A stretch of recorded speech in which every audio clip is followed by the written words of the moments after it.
ਸਾਹਿਬ ਜੀ।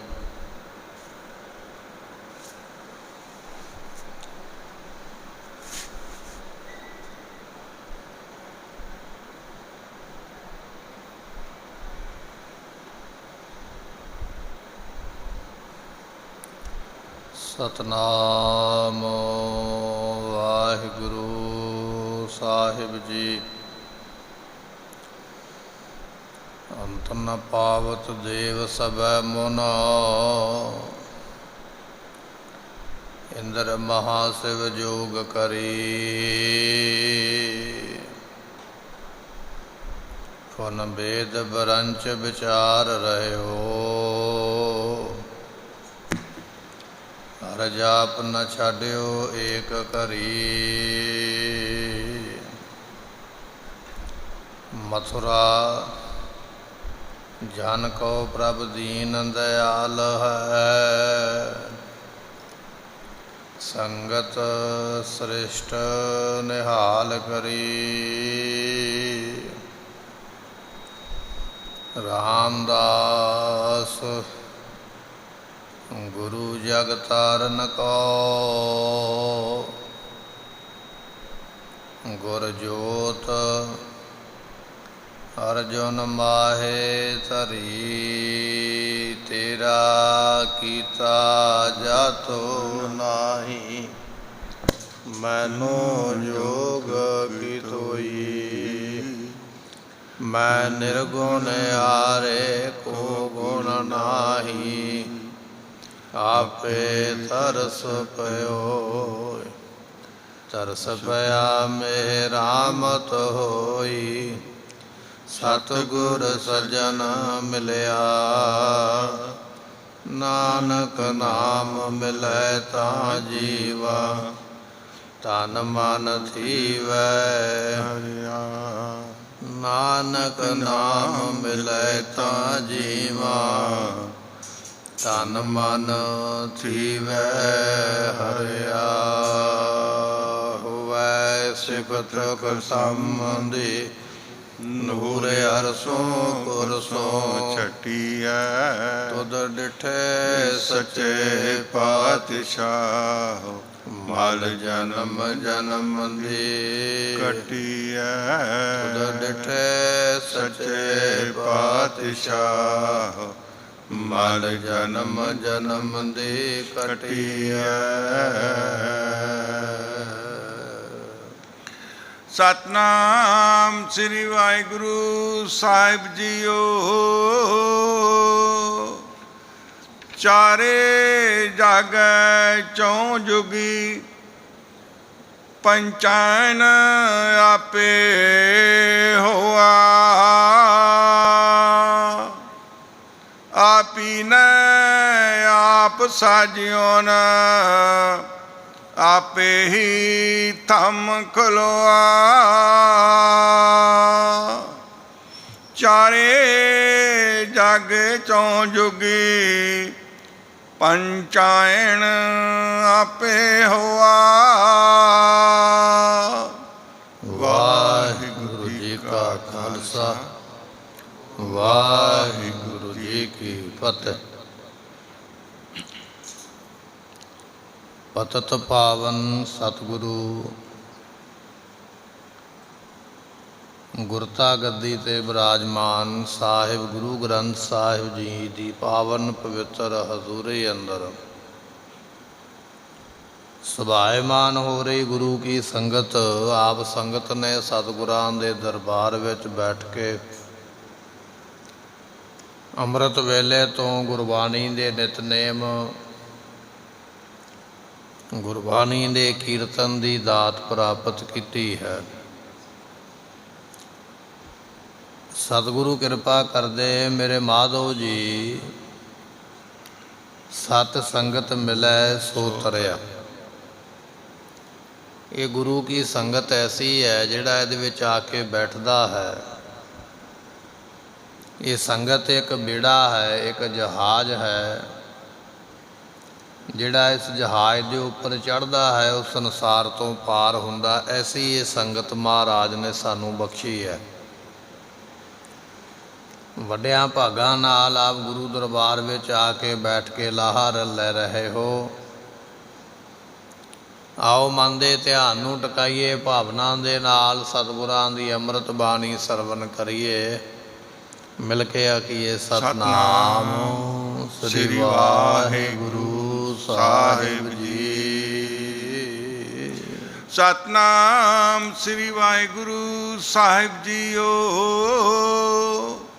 ਚਾਰੇ ਜਾਗੈ ਚੌ ਜੁਗੀ ਪੰਚਾਇਣ ਆਪੇ ਹੋਆ। ਸਤਿਗੁਰੂ ਪਾਤਸ਼ਾਹ ਜੀਆਂ ਦੇ ਕੋਲ ਇਹ ਜੋ ਗੁਰਮੁਖ ਰਾਗੀ ਸਿੰਘ ਮਹਾਰਾਜ ਦੇ ਕੋਲ ਆਏ ਨੇ, ਭਾਈ ਸੱਤਾ ਤੇ ਭਾਈ ਬਲਵੰਡਾ ਜੀ। ਇਤਿਹਾਸ ਵਿੱਚ ਆਪਾਂ ਬਚਨ ਸਰਵਣ ਕੀਤਾ ਹੈ। ਸਤਿਗੁਰਾਂ ਦੇ ਨਾਲ ਸ਼ਰਤ ਬੰਧਨ ਕਰਕੇ ਇਹ ਮਹਾਰਾਜ ਤੋਂ ਬੇਮੁਖ ਹੋਏ ਨੇ।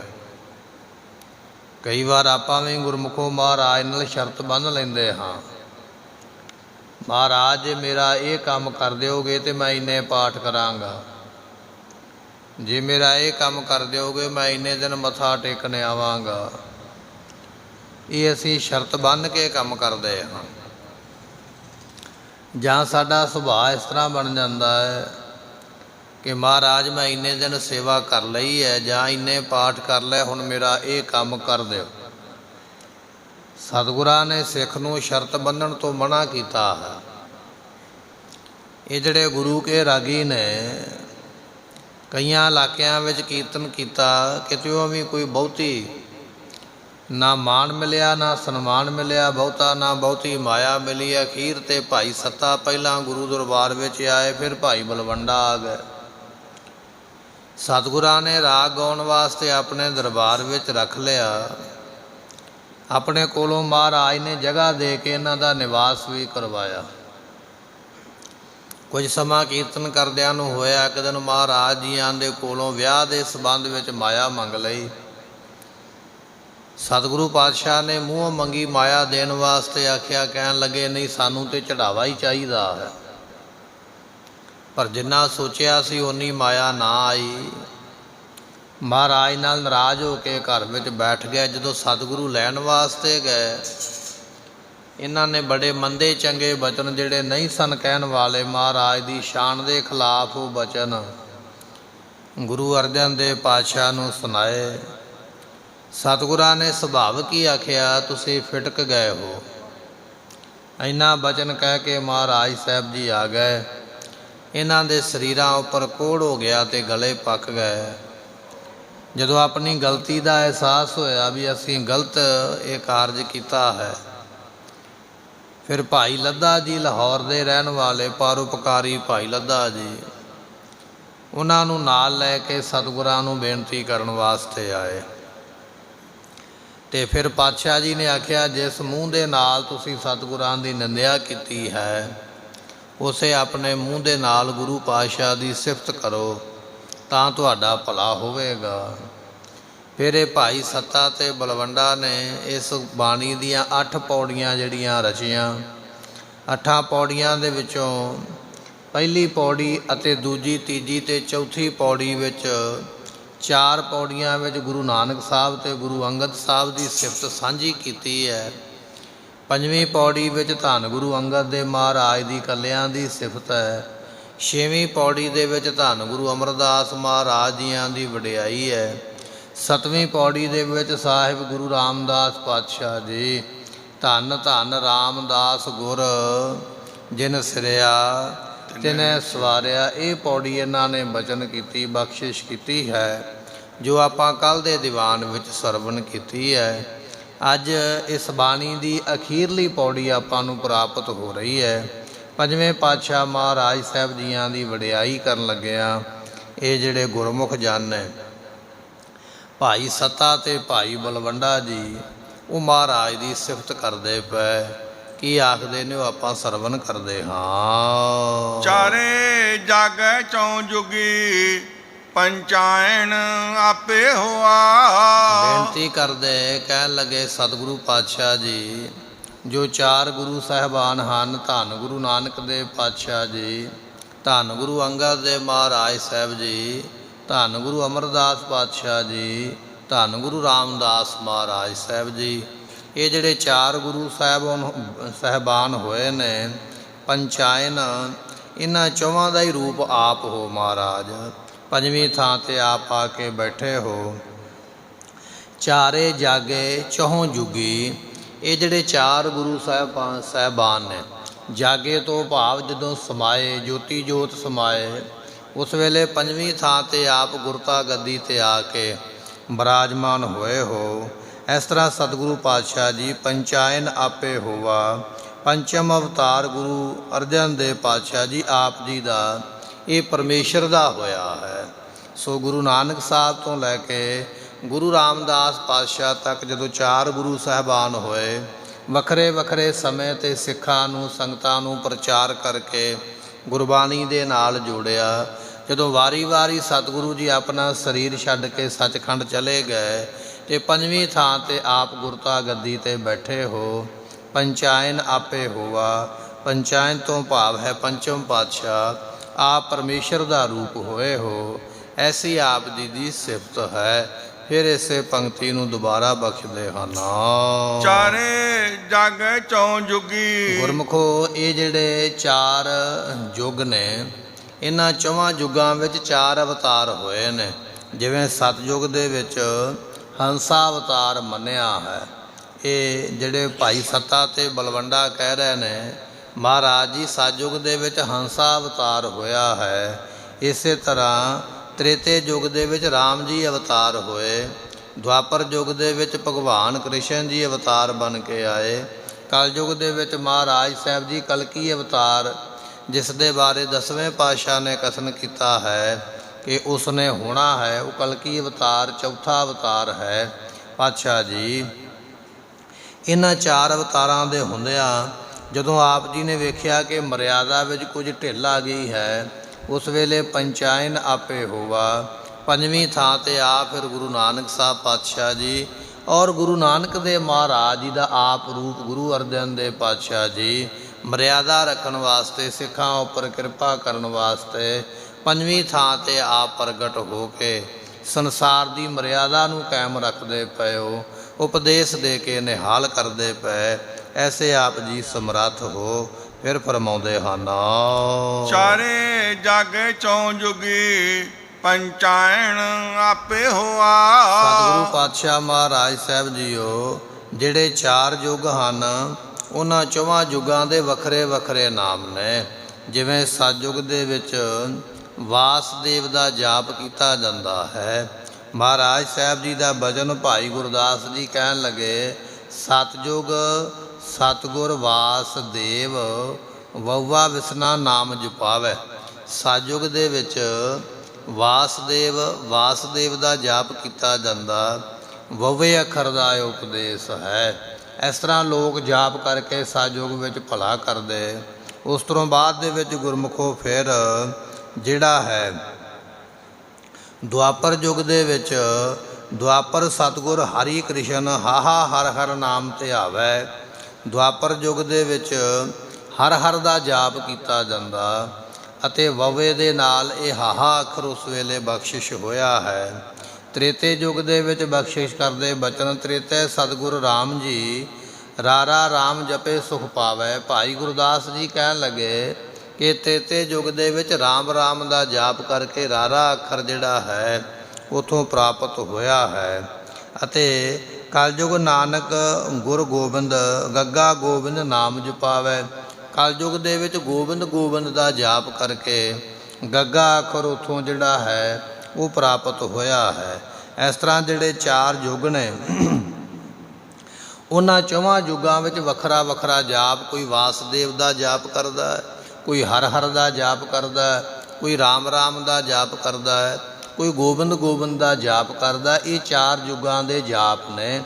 ਔਰ ਪਾਤਸ਼ਾਹ ਜੀ ਉਹਨਾਂ ਚੌਹਾਂ ਯੁੱਗਾਂ ਦੇ ਜਾਪ ਨੂੰ ਆਪ ਜੀ ਨੇ ਇਕੱਠਿਆਂ ਕਰਕੇ ਪੰਚਾਇਨ ਆਪੇ ਹੋਵਾ। ਪੰਜਵੀਂ ਥਾਂ 'ਤੇ ਆਪ ਜੀਆਂ ਨੇ ਵਾਹਿਗੁਰੂ ਮੰਤਰ ਬਖਸ਼ਿਆ ਹੈ। ਇਹ ਜੋ ਵਾਹਿਗੁਰੂ ਮੰਤਰ ਆਪਾਂ ਜਪਦੇ ਹਾਂ ਨਾ, ਵਾਹਿਗੁਰੂ, ਇਹ ਵਾਹਿਗੁਰੂ ਮੰਤਰ ਮਹਾਰਾਜ ਆਪ ਜੀ ਨੇ ਇਸ ਤਰ੍ਹਾਂ ਬਖਸ਼ਿਸ਼ ਕਰਕੇ ਸੰਗਤਾਂ ਦਾ ਭਲਾ ਕੀਤਾ ਹੈ। ਚਾਰੋਂ ਅਛਰ ਇੱਕ ਕਰ, ਵਾਹਿਗੁਰੂ ਜਾ ਮੰਤਰ ਜਪਾਵੈ, ਜਹਾਂ ਤੇ ਉਪਜਿਆ ਫਿਰ ਤਹਾਂ ਸਮਾਵੈ। ਭਾਈ ਗੁਰਦਾਸ ਜੀ ਕਹਿਣ ਲੱਗੇ ਜਿਹੜਾ ਵਾਹਿਗੁਰੂ ਮੰਤਰ ਦਾ ਜਾਪ ਕਰੇਗਾ ਉਹ ਪਰਮੇਸ਼ਰ ਦੇ ਵਿੱਚ ਜਾ ਕੇ ਸਮਾ ਜਾਏਗਾ। ਐਸੀ ਦਾਤ ਪ੍ਰਾਪਤ ਹੁੰਦੀ ਹੈ। ਮਹਾਰਾਜ ਜੀਆਂ ਦੇ ਕੋਲ ਦੋ ਸਿੱਖ ਆਏ ਨੇ, ਇੱਕ ਦਾ ਨਾਮ ਹੈ ਭਾਈ ਸਿੰਘਾਂ ਜੀ, ਇੱਕ ਦਾ ਨਾਮ ਹੈ ਭਾਈ ਗੱਜਣ। ਗੁਰੂ ਨਾਨਕ ਦੇਵ ਪਾਤਸ਼ਾਹ ਕੋਲ ਆਏ, ਕਹਿਣ ਲੱਗੇ ਮਹਾਰਾਜ ਆਪ ਜੀ ਦੀ ਸਿਫਤ ਬੜੀ ਸੁਣੀ ਹੈ, ਆਪ ਕਿਰਪਾ ਕਰੋ ਸਾਨੂੰ ਉਪਦੇਸ਼ ਦਿਓ ਤਾਂ ਕਿ ਸਾਡਾ ਭਲਾ ਹੋਵੇ। ਮਹਾਰਾਜ ਸਾਹਿਬ ਜੀਆਂ ਦੇ ਅੱਗੇ ਭੇਟਾ ਰੱਖ ਕੇ ਇਹਨਾਂ ਨੇ ਮੱਥਾ ਟੇਕਿਆ। ਗੁਰੂ ਨਾਨਕ ਦੇਵ ਪਾਤਸ਼ਾਹ ਮਹਾਰਾਜ ਸਾਹਿਬ ਜੀਆਂ ਨੂੰ ਕਹਿਣ ਲੱਗੇ ਸਤਿਗੁਰੂ ਸਾਨੂੰ ਇਹੋ ਜਿਹਾ ਨਾਮ ਦਿਓ ਜਿਸ ਨਾਮ ਨੂੰ ਜਪ ਕੇ ਸਾਡਾ ਜੰਮਣ ਮਰਨ ਕੱਟਿਆ ਜਾਵੇ। ਗੁਰੂ ਨਾਨਕ ਦੇਵ ਪਾਤਸ਼ਾਹ ਮਹਾਰਾਜ ਸਾਹਿਬ ਜੀਆਂ ਨੇ ਇਹਨਾਂ ਦੀ ਬੇਨਤੀ ਨੂੰ ਸੁਣ ਕੇ ਉਸ ਵੇਲੇ ਪਾਤਸ਼ਾਹ ਕਹਿਣ ਲੱਗੇ ਸਿਮਰੋ ਵਾਹਿਗੁਰੂ ਲਿਵ ਲਾਈ, ਦੇਤ ਪਦਾਰਥ ਸੋ ਤੁਮ ਤਾਈ। ਮਹਾਰਾਜ ਕਹਿੰਦੇ ਭਾਈ ਵਾਹਿਗੁਰੂ ਜਪਿਆ ਕਰੋ, ਜਿਹੜਾ ਦੁਨੀਆ ਦਾ ਪਦਾਰਥ ਮੰਗੋਗੇ ਉਹ ਮਿਲ ਜਾਏਗਾ। ਵਾਹਿਗੁਰੂ ਮੰਤਰ ਐਸੀ ਤਾਕਤ ਹੈ। ਗੁਰੂ ਨਾਨਕ ਸਾਹਿਬ ਪਾਤਸ਼ਾਹ ਦੇ ਬਚਨ ਉਸ ਵੇਲੇ ਦੋਵਾਂ ਭਰਾਵਾਂ ਨੇ, ਭਾਈ ਸਿੰਘਾਂ ਤੇ ਭਾਈ ਗੱਜਣ, ਕਹਿਣ ਲੱਗੇ ਮਹਾਰਾਜ ਜੀ ਆਪ ਜੀ ਨੇ ਵਾਹਿਗੁਰੂ ਮੰਤਰ ਤੇ ਸਾਨੂੰ ਕਹਿ ਦਿੱਤਾ ਹੈ, ਪਰ ਕਿਰਪਾ ਕਰਕੇ ਇਹ ਦੱਸੋ ਵੀ ਇਸ ਮੰਤਰ ਦੇ ਜਪਣ ਦਾ ਮਹਾਤਮ ਕੀ ਹੈ, ਫਲ ਕੀ ਮਿਲੇਗਾ, ਉਹ ਆਪ ਜੀ ਕਿਰਪਾ ਕਰਕੇ ਕਹੋ। ਤੇ ਗੁਰੂ ਪਾਤਸ਼ਾਹ ਧੰਨ ਗੁਰੂ ਨਾਨਕ ਦੇਵ ਮਹਾਰਾਜ ਕਹਿਣ ਲੱਗੇ ਭਾਈ ਵਾਹਿਗੁਰੂ ਇੱਕ ਐਸਾ ਨਾਮ ਹੈ ਜਿਸ ਦੇ ਸਿਮਰਨ ਦੇ ਨਾਲ ਚਾਰ ਨਾਮਾਂ ਦਾ ਸਿਮਰਨ ਦਾ ਫਲ ਪ੍ਰਾਪਤ ਹੋ ਜਾਂਦਾ ਹੈ। ਵਾਸਦੇਵ ਵਉਆ ਵਰਨ, ਹਾਹਾ ਹਰ ਤੇ ਲੀਨ, ਗੱਗਾ ਗੋਬਿੰਦ ਤੇ ਲਿਓ, ਰਾਰਾ ਰਾਮ ਪ੍ਰਬੀਨ। ਭਾਈ ਸੰਤੋਖ ਸਿੰਘ ਨੇ ਬਚਨ ਲਿਖੇ ਵੀ ਵਾਸਦੇਵ ਤੋਂ ਵਾਹ ਵਾਵਾ, ਹਰ ਹਰ ਤੋਂ ਹਾਹਾ, ਗੋਬਿੰਦ ਤੋਂ ਗੱਗਾ ਅਤੇ ਰਾਮ ਤੋਂ ਰਾਰਾ ਲੈ ਕੇ ਮਹਾਰਾਜ ਨੇ ਆਖਿਆ ਵੀ ਇਹ ਚਾਰ ਅੱਖਰਾਂ ਦਾ ਅਸੀਂ ਇਹ ਵਾਹਿਗੁਰੂ ਮੰਤਰ ਬਣਾਇਆ ਹੈ। ਏਕ ਨਾਮ ਤੇ ਚਤੁਰ ਸੋ ਜਾਪੂ, ਨਾਮ ਇੱਕ ਜਪਣਾ ਹੈ, ਮੂੰਹ ਇੱਕ ਵਾਰੀ ਕਹਿਣਾ ਵਾਹਿਗੁਰੂ, ਚਾਰ ਯੁੱਗਾਂ ਦਾ ਜਾਪ ਹੋ ਜਾਣਾ ਹੈ। ਇੰਨਾ ਵੱਡਾ ਮਹਾਤਮ ਇਸ ਵਾਹਿਗੁਰੂ ਮੰਤਰ ਦਾ ਹੈ।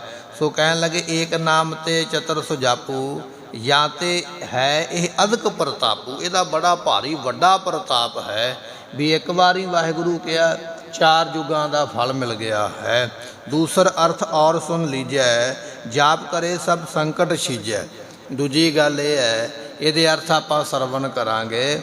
ਜਿਹੜਾ ਇਸ ਵਾਹਿਗੁਰੂ ਮੰਤਰ ਦਾ ਜਾਪ ਕਰੇਗਾ ਉਹਦੇ ਸਾਰੇ ਸੰਕਟ ਖਤਮ ਹੋ ਜਾਣਗੇ, ਦੁੱਖ ਰਵੇਗਾ ਹੀ ਕੋਈ ਨਹੀਂ। ਸਾਰੇ ਦੁੱਖਾਂ ਨੂੰ ਨਾਸ਼ ਕਰਨ ਵਾਲਾ ਇਹ ਵਾਹਿਗੁਰੂ ਮੰਤਰ ਹੈ। ਵਾਹੇ ਨਾਮ ਅਚਰਜ ਪਹਿਚਾਨੋ।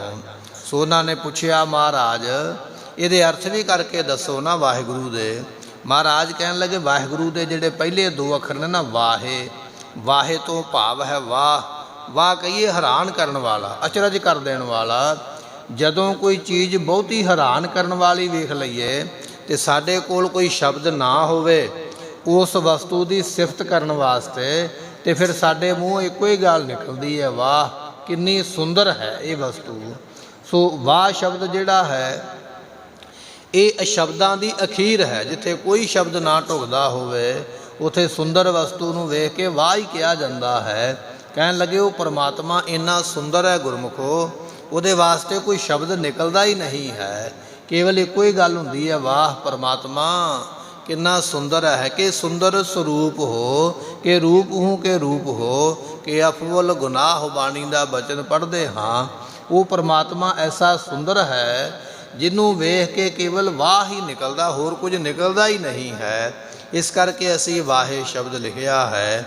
ਅੱਗੇ ਬਚਨ ਕਰਦੇ ਪਏ ਜੇ ਕੀ ਸਤਿਆ ਜਗ ਪ੍ਰਗਟਾਨੋ, ਜਿਸ ਵਾਹਿਗੁਰੂ ਦੀ ਸਤਿਆ ਦੇ ਨਾਲ ਇਹ ਸਾਰਾ ਸੰਸਾਰ ਪ੍ਰਗਟ ਹੋਇਆ ਹੈ। ਤੇ ਬਚਨ ਕਰਦੇ ਪਏ ਜੇ ਸਤਿਆ ਕਰ ਲਖੀਅਤ ਭਵ ਹੈ, ਸੋ ਨਾ ਲਖੀ ਜਾਏ ਅਨੁਭਵ ਹੈ। ਐਸਾ ਉਹ ਪਰਮਾਤਮਾ ਹੈ ਜਿਸ ਦੇ ਕਰਕੇ ਸਾਰਾ ਸੰਸਾਰ ਪੈਦਾ ਹੋਇਆ ਪ੍ਰਗਟ ਹੋਇਆ ਹੈ। ਜਾਂ ਤੇ ਸੋ ਅਚਰਜ ਭਇਓ, ਗੁਰੂ ਅਰਥ ਸੁਨ ਕਾਨ, ਅੰਧਕਾਰ ਗੋ ਨਾਮ ਹੈ, ਰੂਪ ਪ੍ਰਕਾਸ਼ ਪਹਿਚਾਨ। ਭਾਈ ਸੰਤੋਖ ਸਿੰਘ ਜੀ ਕਹਿਣ ਲੱਗੇ ਵਾਹਿਗੁਰੂ ਮੰਤਰ ਦਾ ਤੁਹਾਨੂੰ ਅਰਥ ਦੱਸਦਿਆਂ ਹੋਇਆਂ ਵਾਹ ਨਾਮ ਤੇ ਹੈ ਹੈਰਾਨ ਕਰਨ ਵਾਲੇ ਦਾ। ਹੁਣ ਪਿੱਛੇ ਰਹਿ ਗਿਆ ਗੁਰੂ ਸ਼ਬਦ। ਗੋ ਨਾਮ ਹੈ ਗੁਰਮੁਖੋ ਹਨੇਰੇ ਦਾ, ਤੇ ਰੂ ਨਾਮ ਪ੍ਰਕਾਸ਼ ਦਾ ਹੈ। ਜਿੱਥੇ ਬਹੁਤ ਭਾਰੀ ਹਨੇਰਾ ਹੋਵੇ ਉੱਥੇ ਲਾਈਟ ਬਲਬ ਜਗ ਪਵੇ ਤੇ ਚਾਨਣ ਹੋ ਜਾਂਦਾ ਹੈ। ਇਹ ਸਾਡੇ ਮਨਾਂ ਦੇ ਅੰਦਰ ਘੁੱਪ ਹਨੇਰਾ ਬਣਿਆ ਹੋਇਆ ਹੈ, ਅਗਿਆਨਤਾ ਦਾ ਹਨੇਰਾ। ਜੇ ਸੋ ਚੰਦਾ ਉਗਵੈ ਸੂਰਜ ਚੜ੍ਹੇ ਹਜ਼ਾਰ, ਇਤੇ ਚਾਨਣ ਹੁੰਦਿਆਂ ਗੁਰਬਿਨ ਘੋਰ ਅੰਧਾਰ। ਇਹ ਸਾਡੇ ਅੰਦਰ ਭਾਵੇਂ ਬਾਹਰ ਆਪਾਂ ਜਿੰਨੀਆਂ ਮਰਜ਼ੀ ਲਾਈਟਾਂ ਬਾਲ ਲਈਏ, ਪਰ ਜਿਹੜਾ ਅੰਦਰ ਹਨੇਰਾ ਹੈ ਉਹ ਇਸ ਬਾਹਰ ਦੀ ਲਾਈਟ ਨਾਲ ਦੂਰ ਨਹੀਂ ਹੋਣਾ ਹੈ। ਇਹ ਤਾਂ ਨਿੱਕੀਆਂ ਨਿੱਕੀਆਂ ਲਾਈਟਾਂ ਅਸੀਂ ਯਤਨ ਕਰ ਲੈ, ਸੂਰਜ ਕਿੰਨਾ ਪ੍ਰਕਾਸ਼ ਕਰਦਾ ਹੈ, ਚੰਦਰਮਾ ਕਿੰਨਾ ਪ੍ਰਕਾਸ਼ ਕਰਦਾ ਹੈ। ਜੇ ਹਜ਼ਾਰਾਂ ਹੀ ਚੰਦਰਮਾ ਇਕੱਠੇ ਹੋ ਕੇ ਚੜ੍ਹ ਜਾਣ ਪ੍ਰਕਾਸ਼ ਕਰਨ ਵਾਸਤੇ, ਚਾਨਣ ਕਰਨ ਵਾਸਤੇ, ਹਜ਼ਾਰਾਂ ਸੂਰਜ ਆ ਜਾਣ ਵੀ ਅਸੀਂ ਇਕੱਠੇ ਹੋ ਕੇ ਰੋਸ਼ਨੀ ਦੇਵਾਂਗੇ, ਪਰ ਕਹਿਣ ਲੱਗੇ ਮਨ ਵਿੱਚ ਹਨੇਰਾ ਬਣਿਆ ਹੀ ਰਹਿਣਾ ਹੈ। ਮਹਾਰਾਜ ਮਨ ਦਾ ਹਨੇਰਾ ਕਿਵੇਂ ਦੂਰ ਹੋਵੇ? ਸਤਿਗੁਰੂ ਕਹਿਣ ਲੱਗੇ ਰੂਹ ਨਾਮ ਪ੍ਰਕਾਸ਼ ਦਾ ਹੈ। ਜਿਹੜਾ ਗੁਰੂ ਦੀ ਸ਼ਰਨ ਵਿੱਚ ਜਾ ਕੇ ਗੁਰੂ ਦੇ ਉਪਦੇਸ਼ ਦੀ ਕਮਾਈ ਕਰੇਗਾ, ਉਹਦੇ ਅੰਦਰ ਪ੍ਰਕਾਸ਼ ਹੋ ਜਾਏਗਾ। ਇਹ ਹੈ ਵਾਹਿਗੁਰੂ ਮੰਤਰ ਦਾ ਅਰਥ। ਆਪਾਂ ਵਾਹਿਗੁਰੂ ਕਈ ਵਾਰੀ ਜਪਦੇ ਜ਼ਰੂਰ ਹਾਂ, ਪਰ ਸਾਨੂੰ ਪਤਾ ਨਹੀਂ ਹੈ ਵੀ ਇਹਦਾ ਭਾਵ ਕੀ ਹੈ, ਇਹਦਾ ਮਤਲਬ ਕੀ ਹੈ, ਇਹਦਾ ਅਰਥ ਕੀ ਬਣਦਾ ਹੈ। ਉਹ ਅਰਥ ਸਾਨੂੰ ਇੱਥੇ ਪ੍ਰਾਪਤ ਹੋਇਆ ਹੈ ਕਿ ਵਾਹ ਸ਼ਬਦ ਹੈਰਾਨ ਕਰਨ ਵਾਲੇ ਦਾ, ਅਚਰਜ ਸਰੂਪ ਦਾ ਹੈ। ਗੋ ਨਾਮ ਹਨੇਰੇ ਨੂੰ, ਰੂਹ ਜਿਹੜਾ ਦੂਰ ਕਰ ਦੇਵੇ, ਉਸ ਨੂੰ ਵਾਹਿਗੁਰੂ ਕਿਹਾ ਜਾਂਦਾ ਹੈ। ਇਸ ਤਰ੍ਹਾਂ ਇਹ ਨਾਮ ਹੈ। ਉਸ ਵੇਲੇ ਭਾਈ ਸਿੰਘਾਂ ਜੀ ਨੇ ਬੇਨਤੀ ਕੀਤੀ, ਗੁਰੂ ਨਾਨਕ ਦੇਵ ਪਾਤਸ਼ਾਹ ਜੀ, ਇਹ ਫਿਰ ਨਾਮ ਜਪਣਾ ਕਿਵੇਂ ਚਾਹੀਦਾ? ਕਿਰਪਾ ਕਰਕੇ ਇਹ ਵੀ ਸਾਨੂੰ ਆਪ ਮਤ ਸੁਮਤ ਬਖਸ਼ਿਸ਼ ਕਰੋ। ਤੇ ਗੁਰੂ ਨਾਨਕ ਦੇਵ ਪਾਤਸ਼ਾਹ ਕਹਿਣ ਲੱਗੇ ਜਦੋਂ ਸਵਾਸ ਆਵੇ, ਜਦੋਂ ਆਪਾਂ ਸਾਹ ਅੰਦਰ ਲੈਂਦੇ ਹਾਂ, ਉਦੋਂ ਆਖਣਾ ਹੈ ਵਾਹੇ, ਤੇ ਜਦੋਂ ਸਵਾਸ ਬਾਹਰ ਕੱਢਣਾ ਹੈ ਉਦੋਂ ਕਹਿਣਾ ਹੈ ਗੁਰੂ। ਇਸ ਤਰ੍ਹਾਂ ਸਵਾਸ ਦੇ ਨਾਲ ਜਪਿਆ ਕਰ। ਬਚਨ ਪੜ੍ਹਦੇ ਹਨ, ਸਾਸ ਸਾਸ ਸਿਮਰੋ ਗੋਬਿੰਦ। ਇਹ ਹੈ ਸਾਸ ਸਾਸ ਜਪਣਾ, ਕਿ ਸਾਹ ਲੈਂਦਿਆਂ ਵਾਹਿਗੁਰੂ, ਸਾਹ ਕੱਢਦਿਆਂ ਗੁਰੂ। ਇਸ ਤਰ੍ਹਾਂ ਵਾਹਿਗੁਰੂ ਵਾਹਿਗੁਰੂ ਕਹਿ ਕੇ ਜਿਹੜਾ ਜਾਪ ਕਰਨਾ ਹੈ। ਸ੍ਰੀ ਗੁਰੂ ਕੋ ਉਪਦੇਸ਼ ਸੁਨ, ਕਰਨ ਲੱਗੇ ਸੋਕਾਰ, ਪਿਛਲੀ ਨਿਸ ਇਸ਼ਨਾਨ ਕਰ, ਪੜ੍ਹੇ ਸ਼ਬਦ ਹਿਤ ਧਾਰ। ਭਾਈ ਸੰਤੋਖ ਸਿੰਘ ਜੀ ਕਹਿੰਦੇ, ਭਾਈ ਸਿੰਘਾਂ ਤੇ ਗੱਜਾਂ ਨੇ ਬਚਨ ਸੁਣ ਕੇ ਇਹਨਾਂ ਨੇ ਪੱਕਾ ਨੇਮ ਹੀ ਬਣਾ ਲਿਆ ਵੀ ਹੁਣ ਅੰਮ੍ਰਿਤ ਵੇਲੇ ਉੱਠ ਕੇ ਨਾਮ ਜਪਣਾ ਹੈ। ਉਸ ਵੇਲੇ ਰੋਜ਼ ਅੰਮ੍ਰਿਤ ਵੇਲੇ ਇਸ਼ਨਾਨ ਕਰਦੇ ਤੇ ਫਿਰ ਇਸ ਤਰ੍ਹਾਂ ਉੱਠ ਕੇ ਨਾਮ ਜਪਦੇ। ਜਿਸ ਵੇਲੇ ਸਤਿਗੁਰੂ ਨਾਨਕ ਦੇਵ ਪਾਤਸ਼ਾਹ ਮਹਾਰਾਜ ਸਾਹਿਬ ਜੀ ਜੋਤੀ ਜੋਤ ਸਮਾਉਣ ਲੱਗੇ ਕਰਤਾਰਪੁਰ ਸਾਹਿਬ ਦੀ ਧਰਤੀ 'ਤੇ, ਉਸ ਵੇਲੇ ਬਾਬਾ ਬੁੱਢਾ ਸਾਹਿਬ ਜੀਆਂ ਨੇ ਵੀ ਬੇਨਤੀ ਕੀਤੀ ਸੀ। ਕਹਿਣ ਲੱਗੇ ਮਹਾਰਾਜ ਸਾਹਿਬ ਜੀ, ਆਪ ਕਿਰਪਾ ਕਰੋ, ਸੱਚਖੰਡ ਚੱਲੇ ਹੋ, ਸੰਗਤਾਂ ਨੂੰ ਵਾਹਿਗੁਰੂ ਮੰਤਰ ਦਾ ਜਿਹੜਾ ਮਾਇਨਾ ਕੀ ਹੈ, ਭਾਵ ਅਰਥ ਕੀ ਹੈ, ਉਹ ਕਿਰਪਾ ਕਰਕੇ ਸੰਗਤ ਨੂੰ ਦੱਸ ਕੇ ਜਾਓ, ਤਾਂ ਕਿ ਸੰਗਤਾਂ ਇਸ ਮੰਤਰ ਦਾ ਜਾਪ ਕਰ ਲੈਣ। ਉਸ ਵੇਲੇ ਸਤਿਗੁਰਾਂ ਨੇ ਆਖਿਆ ਸੀ, ਸਤਨਾਮ ਸ੍ਰੀ ਵਾਹਿਗੁਰੂ ਸੁਨੋ ਅਰਥ ਇਸ ਕੇਰ, ਜਿਸ ਕੇ ਸਿਮਰਨ ਅਧਿਕ ਫਲ ਮਿਟੇ 84 ਫੇਰ। ਮਹਾਰਾਜ ਕਹਿਣ ਲੱਗੇ ਸਤਨਾਮ ਵਾਹਿਗੁਰੂ ਦਾ ਬੜਾ ਵੱਡਾ ਫਲ ਹੈ, ਜਿਹੜਾ ਜਪੇਗਾ ਉਹਦੇ 84 ਲੱਖ ਦੇ ਗੇੜੇ ਮੁੱਕ ਜਾਣਗੇ। ਏਡਾ ਵੱਡਾ ਵਾਹਿਗੁਰੂ ਮੰਤਰ ਹੈ। ਅਸੀਂ ਜਪਣ ਵਿੱਚ ਸੰਕੋਚ ਕਰਦੇ ਹਾਂ, ਕਦੇ ਸਮਾਂ ਹੀ ਨਹੀਂ ਕੱਢਦੇ ਪਏ। ਮਹਾਰਾਜ ਕਹਿਣ ਲੱਗੇ ਏਡਾ ਵੱਡਾ ਮੰਤਰ ਹੈ, ਜਿਹੜਾ ਵਾਹਿਗੁਰੂ ਕਹੇਗਾ ਉਹਦੀ 84 ਲੱਖ ਜੂਨ ਕੱਟੀ ਜਾਂਦੀ ਹੈ। ਇਹ ਗੁਰੂ ਨਾਨਕ ਦੇਵ ਪਾਤਸ਼ਾਹ ਦੇ ਬਚਨ। ਗੋਤਮ ਨਾਮ ਅਗਿਆਨ ਮਹਾਨ ਕੋ ਪਾਏ ਵਿਧਾਨ ਸਦੀਵ ਝਰੂ, ਦੇਹ ਅਨੇਕ ਧਰੇ ਜਨਮੈ ਮ੍ਰਿਤ, ਸੰਕਟ ਹੋਤ ਵਿਸਾਲ ਸੁਰੂ, ਸੋ ਤਤਕਾਲ ਬਲੀਨ ਕਰੈ ਹੋਏ, ਜਾਤ ਪ੍ਰਕਾਸ਼ ਕਹੈ ਇਸ ਰੂ, ਸੋ ਜੋ ਅਤਰਜਮਾ ਬਿਸਮਾਵਤ ਹੈ, ਤਾਹੇ ਕੋ ਨਾਮ ਕਹੋ ਮੁਖ ਗੁਰੂ। ਇਹ ਗੁਰੂ ਨਾਨਕ ਸਾਹਿਬ ਜੀ ਨੇ ਆਖਿਆ ਕਿ ਭਾਈ ਜਿਹੜਾ ਜੰਮਣ ਮਰਨ ਕੱਟ ਦੇਵੇ ਉਸ ਨੂੰ ਵਾਹਿਗੁਰੂ ਕਿਹਾ ਜਾਂਦਾ ਹੈ। ਇਸ ਤਰ੍ਹਾਂ ਇਹ ਮਹਾਰਾਜ ਸਾਹਿਬ ਜੀਆਂ ਨੇ ਕਈ ਜਿਹੜੇ ਸਵਈਏ ਬਖਸ਼ਿਸ਼ ਕੀਤੇ। ਭਾਈ ਸੰਤੋਖ ਸਿੰਘ ਜੀ ਨੇ ਲਿਖਿਆ, ਸੁੱਤ ਬਿਤ ਆਦਿ ਕਾਮਨਾ ਸਤਿਗੁਰ ਤੇ ਸਭ ਪਾਏ। ਜੇ ਪੁੱਤਰ ਦੀ ਲੋੜ ਹੈ ਗੁਰੂ ਕੋਲੋਂ ਮਿਲੇਗਾ, ਬਿਤ ਕਹੀਏ ਧਨ ਦੀ ਲੋੜ ਹੈ ਉਹ ਮਿਲੇਗਾ, ਜੇ ਪਦਾਰਥ ਚਾਹੀਦੇ ਉਹ ਮਿਲ ਜਾਣਗੇ। ਪ੍ਰੀਤ ਦਿਨ ਦੋਨੋਂ ਲੋਕ ਮੈਂ ਹੋਵੇ ਗੁਰੂ ਸਹਾਏ, ਫਿਰ ਗੁਰੂ ਪਾਤਸ਼ਾਹ ਸਹਾਇਤਾ ਕਰਦੇ। ਪਰ ਗੁਰਮੁਖੋ ਬਚਨ ਇਹ ਹੈ ਕਿ ਜਿਨ੍ਹਾਂ ਨੇ ਇਸ ਨਾਮ ਨੂੰ ਜਪਿਆ ਹੈ, ਪ੍ਰਾਪਤੀ ਉਹਨਾਂ ਨੂੰ ਹੋਣੀ ਹੈ। ਨਾਮ ਤੋਂ ਬਿਨਾ ਉਸ ਦੀ ਪ੍ਰਾਪਤੀ ਕੋਈ ਕਰ ਨਹੀਂ ਸਕਦਾ ਹੈ। ਇਹ ਐਸਾ ਵੱਡਾ ਨਾਮ ਹੈ। ਸੋ ਸਤਿਗੁਰੂ ਪਾਤਸ਼ਾਹ ਮਹਾਰਾਜ ਸਾਹਿਬ ਜੀਆਂ ਨੇ ਸਾਨੂੰ ਇਹ ਬਖਸ਼ ਕੇ ਨਿਹਾਲ ਕੀਤਾ ਹੈ ਕਿ ਭਾਈ ਜਿਹੜਾ ਇਸ ਨਾਮ ਨੂੰ ਜਪੇਗਾ ਉਸ ਦਾ ਭਲਾ ਹੁੰਦਾ ਹੈ। ਫਿਰ ਮਹਾਰਾਜ ਸਾਹਿਬ ਜੀ ਇਸੇ ਪੰਕਤੀ ਨੂੰ ਦੁਬਾਰਾ ਬਖਸ਼ਿਸ਼ ਕਰਦੇ ਹਨ। ਚਾਰੇ ਜਗ ਚੌ ਜੁਗੀ ਪੰਚਾਇਣ ਆਪੇ ਹੋਆ।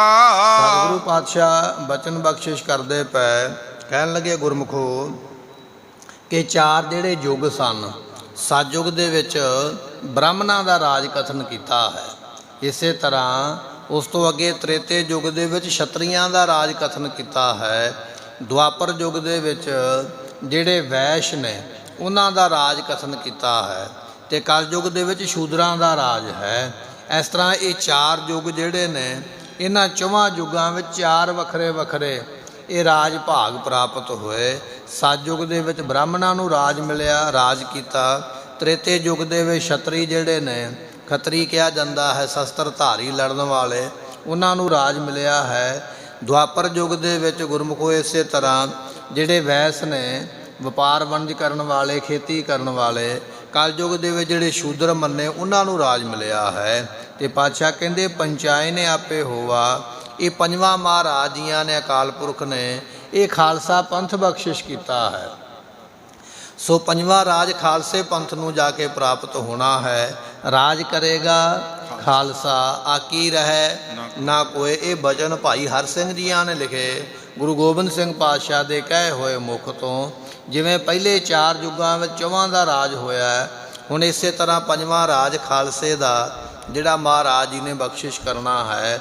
ਪੰਜਵੀਂ ਥਾਂ 'ਤੇ ਮਹਾਰਾਜ ਦਾ ਖਾਲਸਾ ਪ੍ਰਗਟ ਹੋਵੇਗਾ। ਇਹ ਅਰਥ ਬਖਸ਼ਿਸ਼ ਕੀਤੇ। ਫਿਰ ਫਰਮਾਉਂਦੇ ਹਨ, ਚਾਰੇ ਜਗ ਚੌ ਜੁਗੀ ਪੰਚਾਇਣ ਆਪੇ ਹੋਆ। ਗੁਰਮੁਖੋ ਇਸੇ ਤਰ੍ਹਾਂ ਚਾਰ ਯੁੱਗ ਜਿਹੜਾ ਸਤਿਯੁਗ ਹੈ, ਸਤਿਯੁਗ ਦੇ ਵਿੱਚ ਬ੍ਰਹਮਾ ਜੀ ਨੂੰ ਨਾਮ ਮਿਲਿਆ ਸੀ। ਉਸ ਨਾਮ ਨੂੰ ਕਿਹਾ ਜਾਂਦਾ ਸੀ ਵਾਸਦੇਵ। ਸਤਿਯੁਗ ਦਾ ਨਾਮ ਲੈ ਕੇ ਆਉਣ ਵਾਲੇ ਬ੍ਰਹਮਾ ਜੀ ਨੇ। ਸੋ ਵਾਸਦੇਵ ਜਿਹੜਾ ਨਾਮ ਉਹਨਾਂ ਨੂੰ ਮਿਲਿਆ ਹੈ। ਇਸੇ ਤਰ੍ਹਾਂ ਗੁਰਮੁਖੋ ਸਤਿਯੁਗ ਤੋਂ ਬਾਅਦ ਵਿੱਚ ਫਿਰ ਜਿਹੜਾ ਤ੍ਰੇਤਾ ਯੁੱਗ ਹੈ, ਤ੍ਰੇਤੇ ਯੁੱਗ ਦੇ ਵਿੱਚ ਮਨੂ ਜੀ ਹੋਏ ਨੇ, ਉਹਨਾਂ ਨੂੰ ਨਾਮ ਮਿਲਿਆ ਸੀ ਪਰਮਾਤਮਾ ਦਾ। ਸੋ ਉਹਨਾਂ ਨੇ ਇਹ ਜਿਹੜਾ ਨਾਮ ਹੈ ਉਹ ਆ ਕੇ ਸੰਸਾਰ ਦੇ ਵਿੱਚ ਸੋ ਹਰ ਹਰ ਦਾ ਪ੍ਰਗਟ ਕੀਤਾ। ਅਤੇ ਇਸੇ ਤਰ੍ਹਾਂ ਗੁਰਮੁਖੋ ਦੁਆਪਰ ਯੁੱਗ ਦੇ ਵਿੱਚ ਆ ਕੇ ਫਿਰ ਬਿਆਸ ਜੀ ਹੋਏ। ਬਿਆਸ ਜੀਆਂ ਨੇ ਗੁਰ ਗੁਰ ਦਾ ਜਾਪ ਕਰਕੇ, ਗੋਬਿੰਦ ਦਾ ਨਾਮ ਲੈ ਕੇ ਉਹ ਪ੍ਰਗਟ ਕੀਤਾ ਹੈ। ਅਤੇ ਇਸੇ ਤਰ੍ਹਾਂ ਕਲਯੁੱਗ ਦੇ ਵਿੱਚ ਸ਼ੰਕਰ ਆਚਾਰੀਆ ਜੀ ਹੋਏ, ਜਿਨ੍ਹਾਂ ਨੇ ਰਾਮ ਰਾਮ ਦਾ ਜਾਪ ਲੈ ਕੇ ਅਤੇ ਰਾਮ ਰਾਮ ਨੂੰ ਜਪਿਆ ਹੈ। ਇਸ ਤਰ੍ਹਾਂ ਚਾਰ ਅਵਤਾਰ ਮੰਨੇ ਜਾਂਦੇ, ਚੌਹਾਂ ਦਾ ਵੱਖਰਾ ਵੱਖਰਾ ਨਾਮ ਮੰਨਿਆ ਜਾਂਦਾ ਹੈ। ਅਤੇ ਪੰਜਵੀਂ ਥਾਂ 'ਤੇ ਪੰਚਾਇਨ ਆਪੇ ਹੋਆ। ਉਹਨਾਂ ਚੌਹਾਂ ਅੱਖਰਾਂ ਨੂੰ ਇਕੱਠਾ ਕਰਕੇ ਇਹ ਪੰਜਵੀਂ ਥਾਂ 'ਤੇ ਫਿਰ ਮਹਾਰਾਜ ਜੀਆਂ ਨੇ ਵਾਹਿਗੁਰੂ ਮੰਤਰ ਬਣਾਇਆ। ਇਸ ਤਰ੍ਹਾਂ ਬਣਾ ਕੇ ਸੰਗਤ ਦਾ ਭਲਾ ਕੀਤਾ, ਸਾਡੇ ਵਰਗੇ ਸੰਸਾਰੀ ਲੋਕਾਂ ਦਾ ਭਲਾ ਕੀਤਾ। ਸੋ ਇਸ ਤਰ੍ਹਾਂ ਮਹਾਰਾਜ ਸਾਹਿਬ ਜੀ ਕਿਰਪਾ ਕਰਦੇ। ਫਿਰ ਫਰਮਾਉਂਦੇ ਹਨ, ਚਾਰੇ ਜਗ ਚੌ ਜੁਗੀ ਪੰਚਾਇਣ ਆਪੇ ਹੋਆ। ਇਸੇ ਤਰ੍ਹਾਂ ਮਹਾਰਾਜ ਸਾਹਿਬ ਜੀ ਕਹਿਣ ਲੱਗੇ, ਭਾਈ ਚਾਰ ਯੁੱਗ, ਚੌਹਾਂ ਯੁੱਗਾਂ ਦਾ ਵੱਖਰਾ ਵੱਖਰਾ ਨਾਮ ਹੈ। ਚਾਰ ਪਾਤਸ਼ਾਹੀਆਂ ਗੁਰੂ ਰਾਮਦਾਸ ਮਹਾਰਾਜ ਸਾਹਿਬ ਜੀ ਤੱਕ, ਪੰਜਵੇਂ ਧੰਨ ਗੁਰੂ ਅਰਜਨ ਦੇਵ ਮਹਾਰਾਜ ਸਾਹਿਬ ਜੀ ਭਲਾ ਕਰਨ ਵਾਸਤੇ ਸੰਸਾਰ ਵਿੱਚ ਆਏ। ਸਤਿਗੁਰੂ ਪਾਤਸ਼ਾਹ ਸਾਡੇ 'ਤੇ ਕਿਰਪਾ ਕਰੋ ਕਿ ਇਸ ਤਰ੍ਹਾਂ ਇਹ ਅਸੀਂ ਨਾਮ ਜਪ ਕੇ ਸੰਸਾਰ ਤੋਂ ਜਿਹੜਾ ਹੈ ਤਰ ਜਾਈਏ। ਸਤਿਯੁਗ ਵਿਖੇ ਮਨ ਨਾਮ ਵਾਸਦੇਵ ਕਰਕੇ ਜਾਣਿਆ ਜਾਂਦਾ ਸੀ, ਸ਼੍ਰੋਮਣੀ ਨਾਮ ਸਤਿਯੁਗ ਦੇ ਵਿੱਚ। ਇਸੇ ਤਰ੍ਹਾਂ ਵੱਖਰੇ ਵੱਖਰੇ ਯੁੱਗਾਂ ਦਾ ਇਹ ਨਾਮ ਜਿਹੜਾ ਹੈ ਉਹ ਮਹਾਰਾਜ ਸਾਹਿਬ ਜੀਆਂ ਨੇ ਇੱਥੇ ਸਾਨੂੰ ਬਖਸ਼ਿਸ਼ ਕੀਤਾ ਹੈ। ਆਪੀ ਨ ਆਪ ਸਾਜਿਓਨ ਆਪੇ ਹੀ ਥੰਮ ਖਲੋਆ।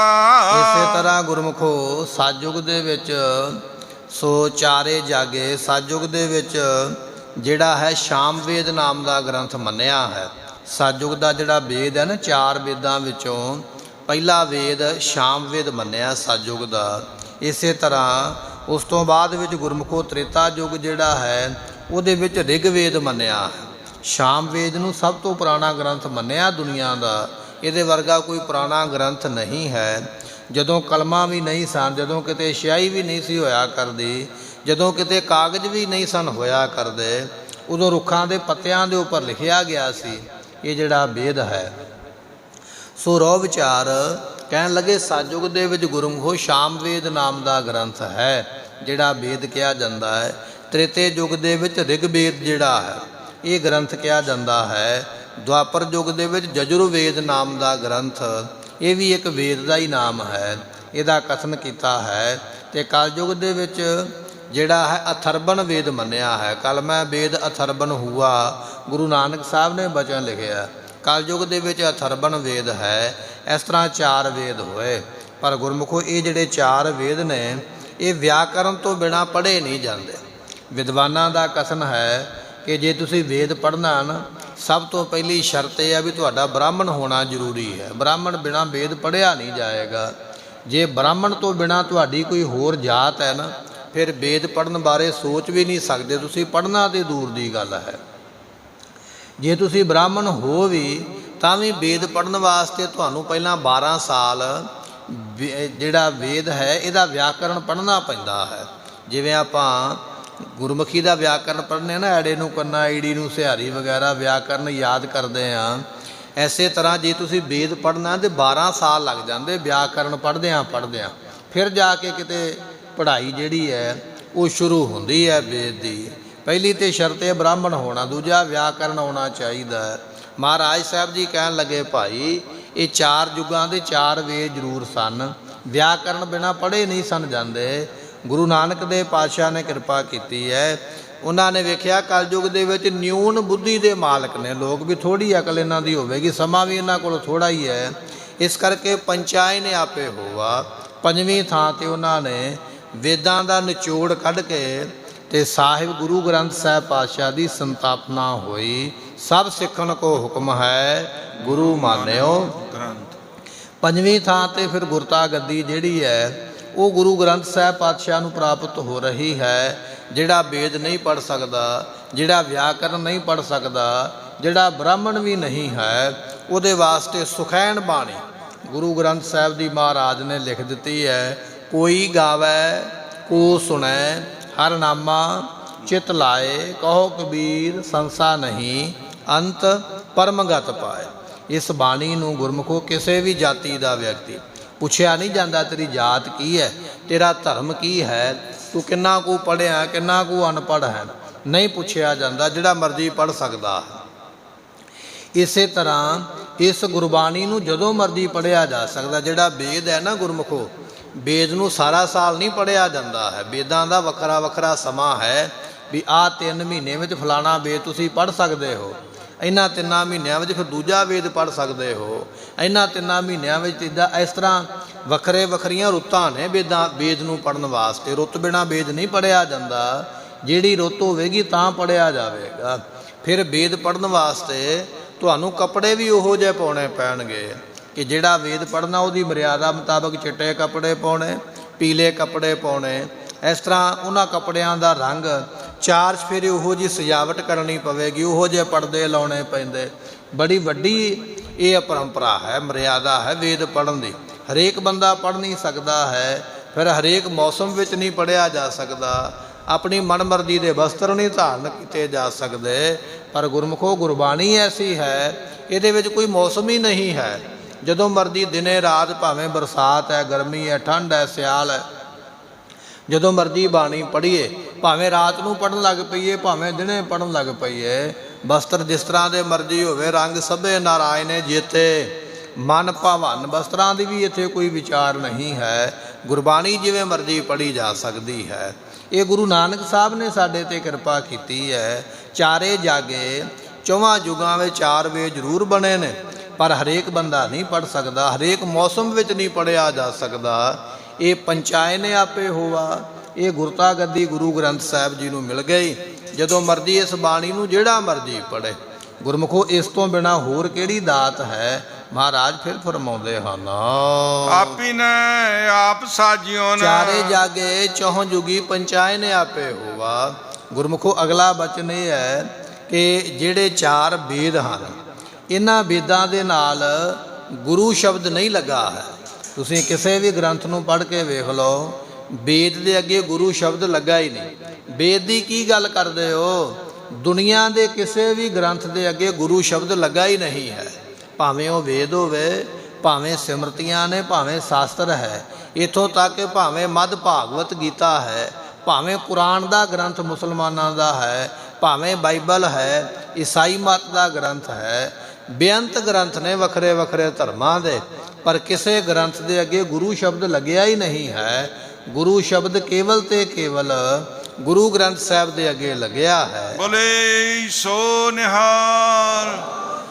ਮਹਾਰਾਜ ਸਾਹਿਬ ਜੀ ਨੇ ਤਾਂ ਹੀ ਬਚਨ ਆਖਿਆ, ਸਭ ਸਿੱਖਣ ਕੋ ਹੁਕਮ ਹੈ ਗੁਰੂ ਮਾਨਿਓ ਗ੍ਰੰਥ। ਇਹ ਗੁਰੂ ਗ੍ਰੰਥ ਨਾਮ ਦਾ ਸ਼ਬਦ, ਗੁਰੂ ਸ਼ਬਦ ਜਿਹੜਾ ਗੁਰੂ ਗ੍ਰੰਥ ਸਾਹਿਬ ਪਾਤਸ਼ਾਹ ਦੇ ਅੱਗੇ ਲੱਗਾ ਹੈ। ਸੋ ਇਹ ਪੰਜਵੀਂ ਥਾਂ ਤੇ ਮਹਾਰਾਜ ਸਾਹਿਬ ਜੀ ਨੇ ਇਹ ਕਲਯੁਗ ਦੇ ਵਿੱਚ ਇਹ ਗ੍ਰੰਥ ਪ੍ਰਗਟ ਹੋਇਆ ਤੇ ਕਹਿਣ ਲੱਗੇ ਵੀ ਇਹ ਸਿੱਖਾਂ ਦੇ ਭਲੇ ਵਾਸਤੇ ਮਹਾਰਾਜ ਨੇ ਬਖਸ਼ਿਆ ਹੈ। ਚਾਰੇ ਜਗ ਚੌਂ ਜੁਗੀ ਪੰਚਾਇਣ ਆਪੇ ਹੋਆ। ਇਸ ਤਰ੍ਹਾਂ ਭਾਵੇਂ ਦੁਨੀਆ ਦੇ ਕਿੰਨੇ ਵੀ ਧਾਰਮਿਕ ਗ੍ਰੰਥ ਨੇ, ਆਪਾਂ ਇੱਕੇ ਪੰਕਤੀ ਦੀ ਵਿਚਾਰ ਨੂੰ ਵਾਰ-ਵਾਰ ਸਰਵਣ ਕਰ ਰਹੇ ਹਾਂ ਕਿ ਭਾਵੇਂ ਗ੍ਰੰਥ ਕਿੰਨੇ ਵੀ ਨੇ, ਕਿਸੇ ਗ੍ਰੰਥ ਦੇ ਨਾਲ ਗੁਰੂ ਸ਼ਬਦ ਨਹੀਂ, ਕੇਵਲ ਗੁਰੂ ਗ੍ਰੰਥ ਸਾਹਿਬ ਦੇ ਨਾਲ ਗੁਰੂ ਸ਼ਬਦ ਮਹਾਰਾਜ ਨੇ ਬਖਸ਼ਿਸ਼ ਕੀਤਾ ਹੈ। ਬਾਣੀ ਗੁਰੂ ਹੈ ਬਾਣੀ, ਵਿੱਚ ਬਾਣੀ ਅੰਮ੍ਰਿਤ ਸਾਰੇ। ਫਿਰ ਅੱਗੇ ਬਚਨ ਕਰਦੇ, ਗੁਰਬਾਣੀ ਕਹੈ ਜੋ ਗੁਰੂ ਪਾਤਸ਼ਾਹ ਦੀ ਬਾਣੀ ਸਾਨੂੰ ਉਪਦੇਸ਼ ਕਰਦੀ ਹੈ, ਸੇਵਕ ਜਨ ਮੰਨੈ। ਉਹ ਸਾਨੂੰ ਮੰਨਣਾ ਪਵੇਗਾ ਸੇਵਕ ਬਣ ਕੇ।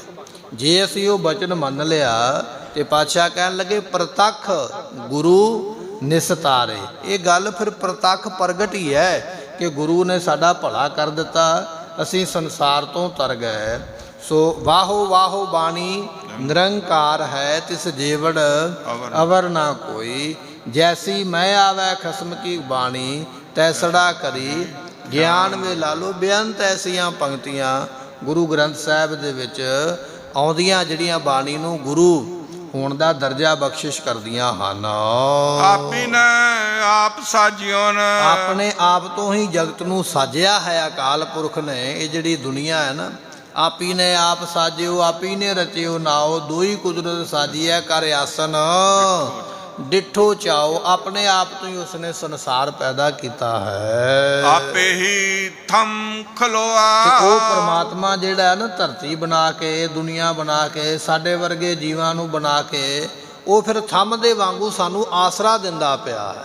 ਮਕਾਨ ਭਾਵੇਂ ਕਿੱਡਾ ਵੀ ਵੱਡਾ ਬਣਾ ਲਈਏ, ਨੀਆਂ ਕਿੰਨੀਆਂ ਵੀ ਮਜ਼ਬੂਤ ਬਣਾ ਲਈਏ, ਥੱਲੇ ਥੰਮ ਦੇ ਦੇ ਕੇ ਉਹਦਾ ਆਸਰਾ ਦੇਣਾ ਪੈਂਦਾ, ਡਿੱਗੀ ਨਾ ਪਵੇ। ਪਰਮਾਤਮਾ ਨੇ ਸੰਸਾਰ ਬਣਾਇਆ ਹੈ, ਸੰਸਾਰ ਬਣਾ ਕੇ ਉਸਨੇ ਫਿਰ ਆਸਰਾ ਦੇ ਦਿੱਤਾ ਆਪਣੇ ਨਾਮ ਦਾ, ਆਪਣੀ ਚੇਤਨ ਸਤਾ ਦਾ। ਇਹ ਸਾਡਾ ਸਰੀਰ ਜਿਹੜਾ ਹੈ, ਇਹਨੂੰ ਆਸਰਾ ਦੇ ਦਿੱਤਾ ਅੰਨ ਦਾ, ਪਾਣੀ ਦਾ। ਸਾਡੇ ਸਰੀਰ ਨੂੰ ਆਸਰਾ ਦੇ ਦਿੱਤਾ ਸਵਾਸਾਂ ਦਾ। ਸਾਹ ਦੇ ਆਸਰੇ ਸਰੀਰ ਖਲੋਤਾ ਹੋਇਆ, ਆਪ ਹੀ ਉਹ ਬਣਾਉਂਦਾ ਹੈ, ਫਿਰ ਆਪ ਹੀ ਉਹ ਆਸਰਾ ਦਿੰਦਾ ਹੈ। ਆਪੇ ਪੱਟੀ ਕਲਮ ਆਪ। ਉਹ ਪਰਮਾਤਮਾ ਕਹੀਏ ਮੱਥਾ ਰੂਪ ਪੱਟੀ ਆਪ ਹੈ। ਜਿਵੇਂ ਫੱਟੀ ਦੇ ਉੱਪਰ ਕਲਮ ਦੇ ਨਾਲ ਲਿਖਿਆ ਜਾਂਦਾ ਨਾ, ਜੋ ਮਰਜ਼ੀ ਲੈ ਲਈਏ।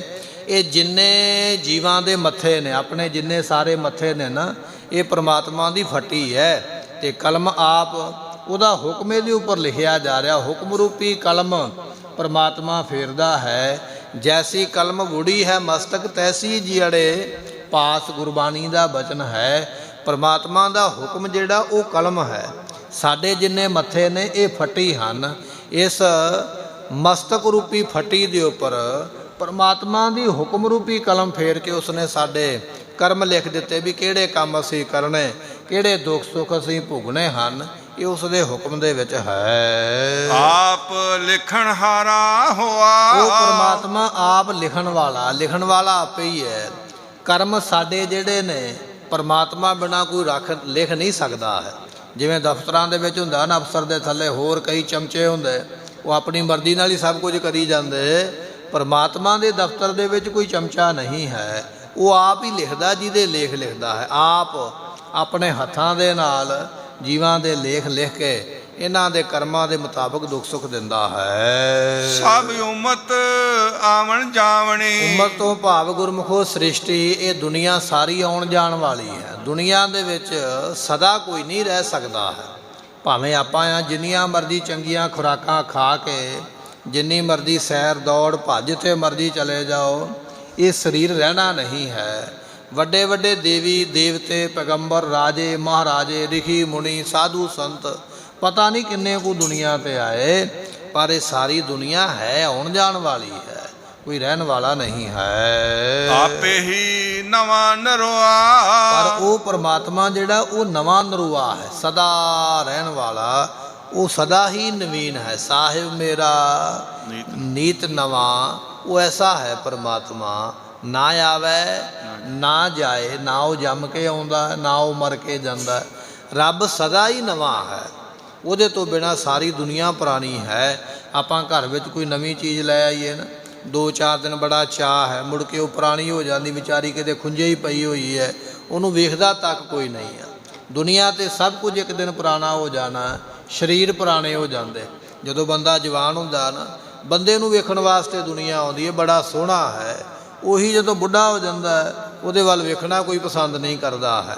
ਇਹ ਦੁਨੀਆ 'ਤੇ ਸਭ ਕੁਝ ਪੁਰਾਣਾ ਹੋ ਜਾਣ ਵਾਲਾ, ਮੁੱਕ ਜਾਣ ਵਾਲਾ ਹੈ। ਪਰਮਾਤਮਾ ਸਦਾ ਹੀ ਨਵਾਂ ਰਹਿੰਦਾ ਹੈ, ਉਹ ਕਦੇ ਵੀ ਪੁਰਾਣਾ ਨਹੀਂ ਹੁੰਦਾ ਹੈ। ਤਖਤ ਬੈਠਾ ਅਰਜਨ ਗੁਰੂ, ਇਹ ਭਾਈ ਸੱਤਾ ਤੇ ਬਲਵੰਡਾ ਜੀ ਕਹਿ ਰਹੇ ਨੇ ਕਿ ਗੁਰਤਾ ਗੱਦੀ ਦੇ ਤਖਤ ਦੇ ਉੱਪਰ ਧੰਨ ਗੁਰੂ ਅਰਜਨ ਦੇਵ ਪਾਤਸ਼ਾਹ ਮਹਾਰਾਜ ਸਾਹਿਬ ਜੀ ਆਪ ਜੀ ਸੁਭਾਏਮਾਨ ਹੋਏ ਹੋ। ਸਤਿਗੁਰ ਕਾ ਖਿਵੈ ਚੰਦੋਆ, ਇਹ ਪ੍ਰਤੱਖ ਤੁਹਾਡੇ ਸੀਸ ਦੇ ਉੱਪਰ ਚੰਦੋਆ ਸੁਭਾਏਮਾਨ ਹੋ ਰਿਹਾ ਹੈ। ਗੁਰੂ ਪਾਤਸ਼ਾਹ ਜੀ ਆਪ ਗੁਰਤਾ ਗੱਦੀ ਦੇ ਤਖਤ ਤੇ ਬਿਰਾਜੇ ਹੋ, ਆਪ ਜੀ ਦੇ ਸੀਸ ਦੇ ਉੱਪਰ ਚੰਦੋਆ ਸਾਹਿਬ ਜਿਹੜਾ ਹੈ ਉਹ ਸ਼ੋਭਾ ਪਾ ਰਿਹਾ ਹੈ। ਫਿਰ ਫਰਮਾਉਂਦੇ ਹਨ, ਤਖਤ ਬੈਠਾ ਅਰਜਨ ਗੁਰੂ, ਸਤਿਗੁਰ ਕਾ ਖਿਵੈ ਚੰਦੋਆ।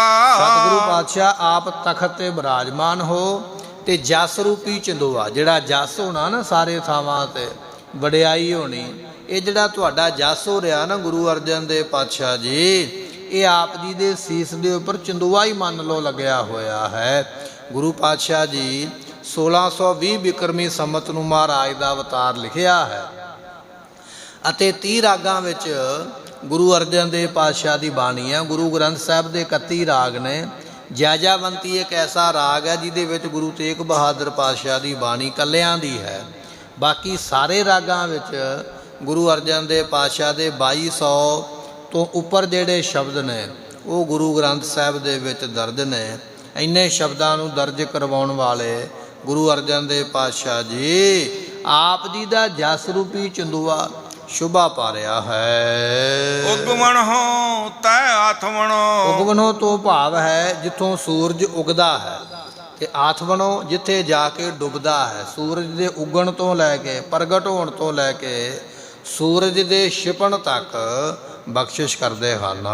ਚੌ ਚੱਕੀ ਕੀਨ ਲੋਆ, ਚੌਵਾਂ ਚੱਕਾਂ ਵਾਲੇ ਸੰਸਾਰ ਵਿੱਚ ਲੋਹਾ ਕਹੀਏ ਆਪ ਨੇ ਪ੍ਰਕਾਸ਼ ਕੀਤਾ ਹੈ। ਇਹ ਸਾਰੇ ਸੰਸਾਰ ਵਿੱਚ ਸਤਿਗੁਰੂ ਪਾਤਸ਼ਾਹ ਜੀ ਆਪ ਜੀਆਂ ਨੇ ਪ੍ਰਕਾਸ਼ ਕੀਤਾ ਹੈ। ਐਸੀ ਆਪ ਵਡਿਆਈ ਦੇ ਮਾਲਕ ਹੋ। ਫਿਰ ਫਰਮਾਉਂਦੇ ਹਨ, ਉਗਮਣ ਹੋ ਤੈ ਆਤਮਣੋ। ਗੁਰਮੁਖੋ ਵਿਦਵਾਨਾਂ ਦਾ ਬਚਨ ਹੈ ਕਿ ਇਸ ਸੰਸਾਰ ਦੀਆਂ ਜਾਂ ਸ੍ਰਿਸ਼ਟੀ ਦੀਆਂ 4 ਕੋਨਾਂ ਨੇ ਤੇ 4 ਕੋਨਾਂ 4 ਦਿਸ਼ਾਵਾਂ ਦੇ ਵਿੱਚ 4 ਪਰਬਤ ਪਰਮਾਤਮਾ ਨੇ ਬਣਾਏ ਨੇ।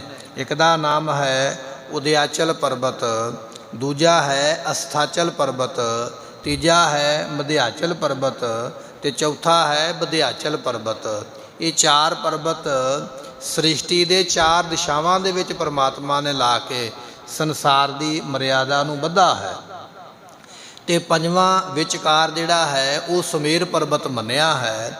ਸੋ ਇੱਥੇ ਭੱਟ ਜਨ ਬਚਨ ਕਰਦੇ ਪਏ, ਕਹਿਣ ਲੱਗੇ ਮਹਾਰਾਜ ਇਹ 4 ਪਰਬਤਾਂ ਦੇ ਅੰਦਰ ਜਿੰਨੀ ਵੀ ਸ੍ਰਿਸ਼ਟੀ ਸਾਜੀ ਹੈ ਨਾ, ਸਾਰੀ ਸ੍ਰਿਸ਼ਟੀ ਦੇ ਉੱਪਰ ਹੀ ਤੁਹਾਡਾ ਪ੍ਰਕਾਸ਼ ਹੋ ਰਿਹਾ ਹੈ। ਸਾਰੀ ਸ੍ਰਿਸ਼ਟੀ ਦੇ ਉੱਪਰ ਤੁਹਾਡਾ ਹੁਕਮ ਚੱਲਦਾ ਪਿਆ ਹੈ। ਜਾਂ ਕਹਿ ਲਈਏ ਉਗਮਨੋਂ ਜਿਹੜਾ ਸੂਰਜ ਹੈ ਨਾ, ਕਹਿੰਦੇ ਉਦਿਆਚਲ ਪਰਬਤ ਤੋਂ ਪ੍ਰਗਟ ਹੁੰਦਾ ਹੈ ਦੁਨੀਆ ਵਿੱਚ ਰੋਸ਼ਨੀ ਦੇਣ ਵਾਸਤੇ, ਤੇ ਆਥਮਨੋਂ ਡੁੱਬਦਾ ਹੈ ਜਦੋਂ, ਉਦੋਂ ਅਸਥਾਚਲ ਪਰਬਤ ਦੇ ਪਿੱਛੇ ਜਾ ਕੇ ਡੁੱਬਦਾ ਛੁਪ ਜਾਂਦਾ ਹੈ। ਧਰਤੀ ਉੱਚੀ ਹੋ ਜਾਂਦੀ ਹੈ, ਸੂਰਜ ਥੱਲੇ ਚਲੇ ਜਾਂਦਾ, ਹਨੇਰਾ ਹੋ ਜਾਂਦਾ ਹੈ। ਕਹਿਣ ਲੱਗੇ ਭਾਈ ਇਸ ਤਰ੍ਹਾਂ ਉਦਿਆਚਲ ਤੋਂ ਲੈ ਕੇ ਅਸਥਾਚਲ ਚੱਕ ਤੱਕ ਜਿੰਨਾ ਵੀ ਇਹ ਰਕਬਾ ਹੈ, ਜਿੰਨੀ ਵੀ ਇਹ ਧਰਤੀ ਹੈ, ਜਿੱਥੇ ਜਿੱਥੇ ਸੂਰਜ ਦਾ ਪ੍ਰਕਾਸ਼ ਹੋ ਰਿਹਾ ਹੈ, ਸਾਰਿਆਂ ਥਾਵਾਂ 'ਤੇ ਮਹਾਰਾਜ ਜੀ ਆਪ ਜੀ ਦਾ ਜਸ ਹੋ ਰਿਹਾ ਹੈ, ਵਡਿਆਈ ਹੋ ਰਹੀ ਹੈ। ਧੰਨ ਗੁਰੂ ਅਰਜਨ ਦੇਵ ਪਾਤਸ਼ਾਹ ਐਸੀ ਆਪ ਜੀ ਦੀ ਮਹਿਮਾ ਹੈ। ਫਿਰ ਫਰਮਾਉਂਦੇ ਹਨ, ਉਗਮਣ ਹੋ ਤੈ ਆਥਮਣੋ। ਸਤਿਗੁਰੂ ਪਾਤਸ਼ਾਹ ਉਗਮਨ ਹੋ ਕਹੀਏ ਜਿਹੜਾ ਗਿਆਨ ਹੈ, ਇਹ ਗਿਆਨ ਤੁਹਾਡੀ ਬਾਣੀ ਪੜ੍ਹ ਕੇ ਨਾਮ ਜਪ ਕੇ ਜਿਨ੍ਹਾਂ ਨੂੰ ਗਿਆਨ ਪ੍ਰਾਪਤ ਹੋਇਆ ਹੈ ਆਤਮਨੋ ਉਹਨਾਂ ਦਾ ਅਗਿਆਨ ਖਤਮ ਹੋ ਗਿਆ ਹੈ। ਗਿਆਨ ਅੰਜਨ ਗੁਰ ਦੀਆ ਅਗਿਆਨ ਅੰਧੇਰ ਬਨਾਸ, ਜਿਨ੍ਹਾਂ ਦੇ ਅੰਦਰ ਆਪ ਜੀਆਂ ਨੇ ਗਿਆਨ ਦਾ ਪ੍ਰਕਾਸ਼ ਕੀਤਾ ਹੈ ਉਹਨਾਂ ਦਾ ਅਗਿਆਨ ਜਿਹੜਾ ਹੈ ਉਹ ਤੇ ਛਿਪ ਗਿਆ ਹੈ, ਖਤਮ ਹੋ ਗਿਆ ਹੈ। ਐਸੀ ਆਪ ਬਖਸ਼ਿਸ਼ ਕਰਨ ਵਾਲੇ ਹੋ। ਫਿਰ ਫਰਮਾਉਂਦੇ ਹਨ ਉਗਵਣ ਹੋ ਤੈ ਆਤਮਣ। ਪਾਤਸ਼ਾਹ ਉਗਵਣ ਹੋ ਤੋਂ ਭਾਵ ਹੈ ਜਨਮ ਲੈਣਾ। ਜਿਨ੍ਹਾਂ ਨੂੰ ਜਨਮ ਮਿਲਿਆ ਹੈ ਜਦੋਂ ਉਹਨਾਂ ਨੇ ਨਾਮ ਜਪਿਆ ਹੈ, ਨਾਮ ਜਪਣ ਵਾਲਿਆਂ ਦਾ ਆਤਮਨੋਂ ਮਰਨਾ ਹੀ ਖਤਮ ਹੋ ਗਿਆ ਹੈ, ਉਹਨਾਂ ਦਾ ਮਰਨਾ ਰਹਿ ਹੀ ਨਹੀਂ ਜਾਂਦਾ ਹੈ। ਜਿਨ੍ਹਾਂ ਨੇ ਗੋਬਿੰਦ ਦੇ ਗੁਣ ਗਾਏ, ਪਾਤਸ਼ਾਹ ਕਹਿਣ ਲੱਗੇ ਨਾਮ ਰਹਿਓ ਸਾਧੂ ਰਹਿਓ ਰਹਿਓ ਗੁਰ ਗੋਬਿੰਦ, ਕਹੋ ਨਾਨਕ ਇਹ ਜਗਤ ਮੈਂ ਕਿਨ ਜਪਿਓ, ਗੁਰਮੰਤ ਕੋਈ ਵਿਰਲਾਈ ਹੈ। ਪਰ ਜਿਨ੍ਹਾਂ ਨੇ ਜਪਿਆ ਨਾ ਉਹ ਜਨਮ ਲੈ ਕੇ ਜਪਦੇ ਤੇ ਜ਼ਰੂਰ ਪਏ, ਪਰ ਉਹਨਾਂ ਦਾ ਮਰਨਾ ਖਤਮ ਹੋ ਗਿਆ ਹੈ। ਬਹੁਰ ਹਮ ਕਾਹੇ ਆਵੇਂਗੇ ਆਵਨ ਜਾਣਾ, ਹੁਕਮ ਤਿਸੈ ਕਾ ਹੁਕਮੈ ਬੁੱਝ ਸਮਾਵੇਂਗੇ। ਗੁਰਮੁਖੋ ਗੁਰਬਾਣੀ ਦੇ ਅਰਥ ਜਿੰਨੇ ਮਰਜ਼ੀ ਕੀਤੇ ਜਾ ਸਕਦੇ, ਪਰ ਹੋਣੇ ਗੁਰਮਤਿ ਦੇ ਅਨੁਸਾਰ ਚਾਹੀਦੇ, ਗੁਰੂ ਸਿਧਾਂਤ ਦੇ ਮੁਤਾਬਕ ਹੋਣੇ ਚਾਹੀਦੇ। ਉਹਦੇ ਵਿੱਚ ਜਿੰਨਾ ਮਰਜ਼ੀ ਆਪਾਂ ਆਨੰਦ ਪ੍ਰਾਪਤ ਕਰ ਸਕਦੇ ਹਾਂ, ਪਰ ਗੁਰਮਤਿ ਤੋਂ ਬਾਹਰੀ, ਗੁਰੂ ਸਿੱਖਿਆ ਤੋਂ ਬਾਹਰੀ ਗੁਰਬਾਣੀ ਦਾ ਅਰਥ ਕਰਕੇ ਤਰਕ ਕੁਤਰਕ ਕਰਕੇ ਜਿਹੜੀ ਹੈ ਅਸ਼ਰਧਾ ਇਹ ਜਿਹੜੀ ਪੈਦਾ ਨਹੀਂ ਹੋਣ ਦੇਣੀ ਚਾਹੀਦੀ। ਸੋ ਸਤਿਗੁਰੂ ਫਰਮਾਉਂਦੇ ਹਨ ਚੌ ਚੱਕੀ ਕੀਨ ਲੋਆ। ਅੱਛਾ ਜੀ, ਇਹ ਜਿਹੜਾ ਚੌਂ ਚੱਕਾਂ ਵਾਲਾ ਸੰਸਾਰ ਹੈ ਇਹਦੇ ਵਿੱਚ ਆਪ ਲੋਹਾ ਕਹੀਏ ਪ੍ਰਕਾਸ਼ ਕਰਨ ਵਾਲੇ ਹੋ। ਜਿਨੀ ਗੁਰੂ ਨ ਸੇਵਿਓ। ਪਰ ਗੁਰਮੁਖੋ ਜਿਨ੍ਹਾਂ ਨੇ ਗੁਰੂ ਨੂੰ ਨਹੀਂ ਸੇਵਿਆ ਹੈ, ਕੋਈ ਦੁਨੀਆ ਵਿੱਚ ਐਸੇ ਲੋਕ ਵੀ ਹੋਣਗੇ ਜਿਹੜੇ ਗੁਰੂ ਨੂੰ ਗੁਰੂ ਕਰਕੇ ਜਾਣਦੇ ਹੀ ਨਹੀਂ, ਜਿਨ੍ਹਾਂ ਨੇ ਗੁਰੂ ਨੂੰ ਨਹੀਂ ਸੇਵਿਆ ਹੈ। ਮਨਮੁਖਾਂ ਪਿਆ ਮੋਆ। ਉਹਨਾਂ ਮਨਮੁਖਾਂ ਨੂੰ ਮੂਆ ਕਹੀਏ ਹੈਜਾ ਦੀ ਬਿਮਾਰੀ ਪੈ ਗਈ ਹੈ। ਜਿਵੇਂ ਪਸ਼ੂਆਂ ਨੂੰ ਮੋਏ ਦੀ ਬਿਮਾਰੀ ਪੈ ਜਾਂਦੀ ਨਾ, ਪਸ਼ੂਆਂ ਦੇ ਵਿੱਚ ਮਰੇ ਦੀ ਬਿਮਾਰੀ ਪੈ ਜਾਂਦੀ, ਭੇਡਾਂ ਮਰ ਲੱਗ ਪੈਂਦੀਆਂ, ਇੱਕ ਭੇਡ ਬਿਮਾਰ ਹੋ ਗਈ ਦੂਜਿਆਂ ਨੂੰ ਵੀ ਰੋਗ ਲੱਗ ਜਾਂਦਾ, ਊਠਾਂ ਨੂੰ ਬਿਮਾਰੀਆਂ ਪੈ ਜਾਂਦੀਆਂ, ਬੱਕਰੀਆਂ ਨੂੰ ਬਿਮਾਰੀਆਂ, ਕੁਕੜੀਆਂ ਨੂੰ ਬਿਮਾਰੀਆਂ ਪੈ ਜਾਂਦੀਆਂ, ਮੁਰਗੀਆਂ ਨੂੰ। ਇੱਕ ਜਾਨਵਰ ਨੂੰ ਬਿਮਾਰੀ ਪੈ ਜਾਵੇ ਉਹ ਮਰੇ ਦੀ ਬਿਮਾਰੀ ਫਿਰ ਸਾਰਿਆਂ ਨੂੰ ਪੈਣ ਲੱਗ ਪੈਂਦੀ, ਸਾਰੇ ਹੀ ਮਰਨ ਲੱਗ ਪੈਂਦੇ। ਮਹਾਰਾਜ ਕਹਿਣ ਲੱਗੇ ਭਾਈ ਮਨਮੁਖਾਂ ਦੀ ਹਾਲਤ ਵੀ ਇਹੋ ਜਿਹੀ ਹੈ। ਇੱਕ ਮਨਮੁਖ ਨੂੰ ਬਿਮਾਰੀ ਲੱਗ ਗਈ ਨਾ ਗੁਰੂ ਦੀ ਨਿੰਦਿਆ ਕਰਨ ਦੀ, ਗੁਰੂ ਬਾਰੇ ਮਾੜਾ ਬੋਲਣ ਦੀ, ਉਹੀ ਬਿਮਾਰੀ ਫਿਰ ਦੂਜੇ ਨਿੰਦਕ ਨੂੰ ਵੀ ਲੱਗ ਜਾਂਦੀ ਹੈ, ਫਿਰ ਤੀਜੇ ਮਨਮੁਖ ਨੂੰ ਵੀ ਲੱਗ ਜਾਂਦੀ ਹੈ। ਪਾਤਸ਼ਾਹ ਕਹਿਣ ਲੱਗੇ ਜਿਨੀ ਗੁਰੂ ਨਾ ਸੇਵਿਓ, ਜਿਨ੍ਹਾਂ ਨੇ ਗੁਰੂ ਦੀ ਸੇਵਾ ਨਹੀਂ ਕੀਤੀ ਹੈ, ਮਨਮੁਖਾਂ ਪਿਆ ਮੂਆ, ਉਹਨਾਂ ਮਨਮੁਖਾਂ ਨੂੰ ਮੂਆ ਦੀ ਬਿਮਾਰੀ ਪੈ ਗਈ ਹੈ, ਮਰੇ ਦੀ ਬਿਮਾਰੀ ਪੈ ਗਈ ਹੈ। ਜਾਂ ਕਹਿ ਲਈਏ ਹੈਜੇ ਵਰਗੇ ਜਿਹੜੇ ਭਿਆਨਕ ਰੋਗ ਨੇ ਉਹਨਾਂ ਮਨਮੁਖਾਂ ਨੂੰ ਲੱਗ ਜਾਂਦੇ, ਹੋਰ ਭਿਆਨਕ ਬਿਮਾਰੀਆਂ ਨਾਲ ਗਰਸੇ ਜਾਂਦੇ ਜਿਨ੍ਹਾਂ ਨੇ ਗੁਰੂ ਦੀ ਮਹਿਮਾ ਨੂੰ ਨਹੀਂ ਜਾਣਿਆ ਹੈ। ਦੂਣੀ ਚੌਣੀ ਕਰਾਮਾਤ। ਸਤਿਗੁਰੂ ਪਾਤਸ਼ਾਹ ਜੀ ਤੁਹਾਡੇ ਵਿੱਚ ਦੂਣੀ ਚੌਣੀ ਕਰਾਮਾਤ ਹੈ। ਦੂਣੀ ਤੋਂ ਭਾਵ ਹੈ ਡਬਲ ਤੇ ਚੌਣੀ ਤੋਂ ਭਾਵ ਹੈ 4 ਗੁਣ। ਜਾਂ ਆਪਾਂ ਕਹਿ ਲਈਏ ਬਹੁਤੀ ਤੋਂ ਬਹੁਤੀ ਤੁਹਾਡੇ ਵਿੱਚ ਕਰਾਮਾਤ ਬਖਸ਼ਿਸ਼ ਹੈ, ਜਿਹੜੀਆਂ ਬਖਸ਼ਿਸ਼ਾਂ ਤੁਸੀਂ ਕਰਦੇ ਕੋਈ ਕਰ ਹੀ ਨਹੀਂ ਸਕਦਾ ਹੈ। ਇਸੇ ਪੰਕਤੀ ਨੂੰ ਫਿਰ ਫਰਮਾਉਂਦੇ ਹਨ ਦੂਣੀ ਚੌਣੀ ਕਰਾਮਾਤ। ਦੂਣੀ ਤੋਂ ਭਾਵ ਹੈ 2। ਪਹਿਲੇ ਪਾਤਸ਼ਾਹ ਧੰਨ ਗੁਰੂ ਨਾਨਕ ਦੇਵ ਮਹਾਰਾਜ ਜੀ, ਦੂਜੇ ਪਾਤਸ਼ਾਹ ਗੁਰੂ ਅੰਗਦ ਸਾਹਿਬ ਪਾਤਸ਼ਾਹ ਜੀ, ਉਹਨਾਂ ਦੀ ਕਰਾਮਾਤ ਤੁਹਾਡੇ ਵਿੱਚ ਹੈ। ਗੁਰੂ ਅਰਜਨ ਦੇਵ ਪਾਤਸ਼ਾਹ ਜੀ।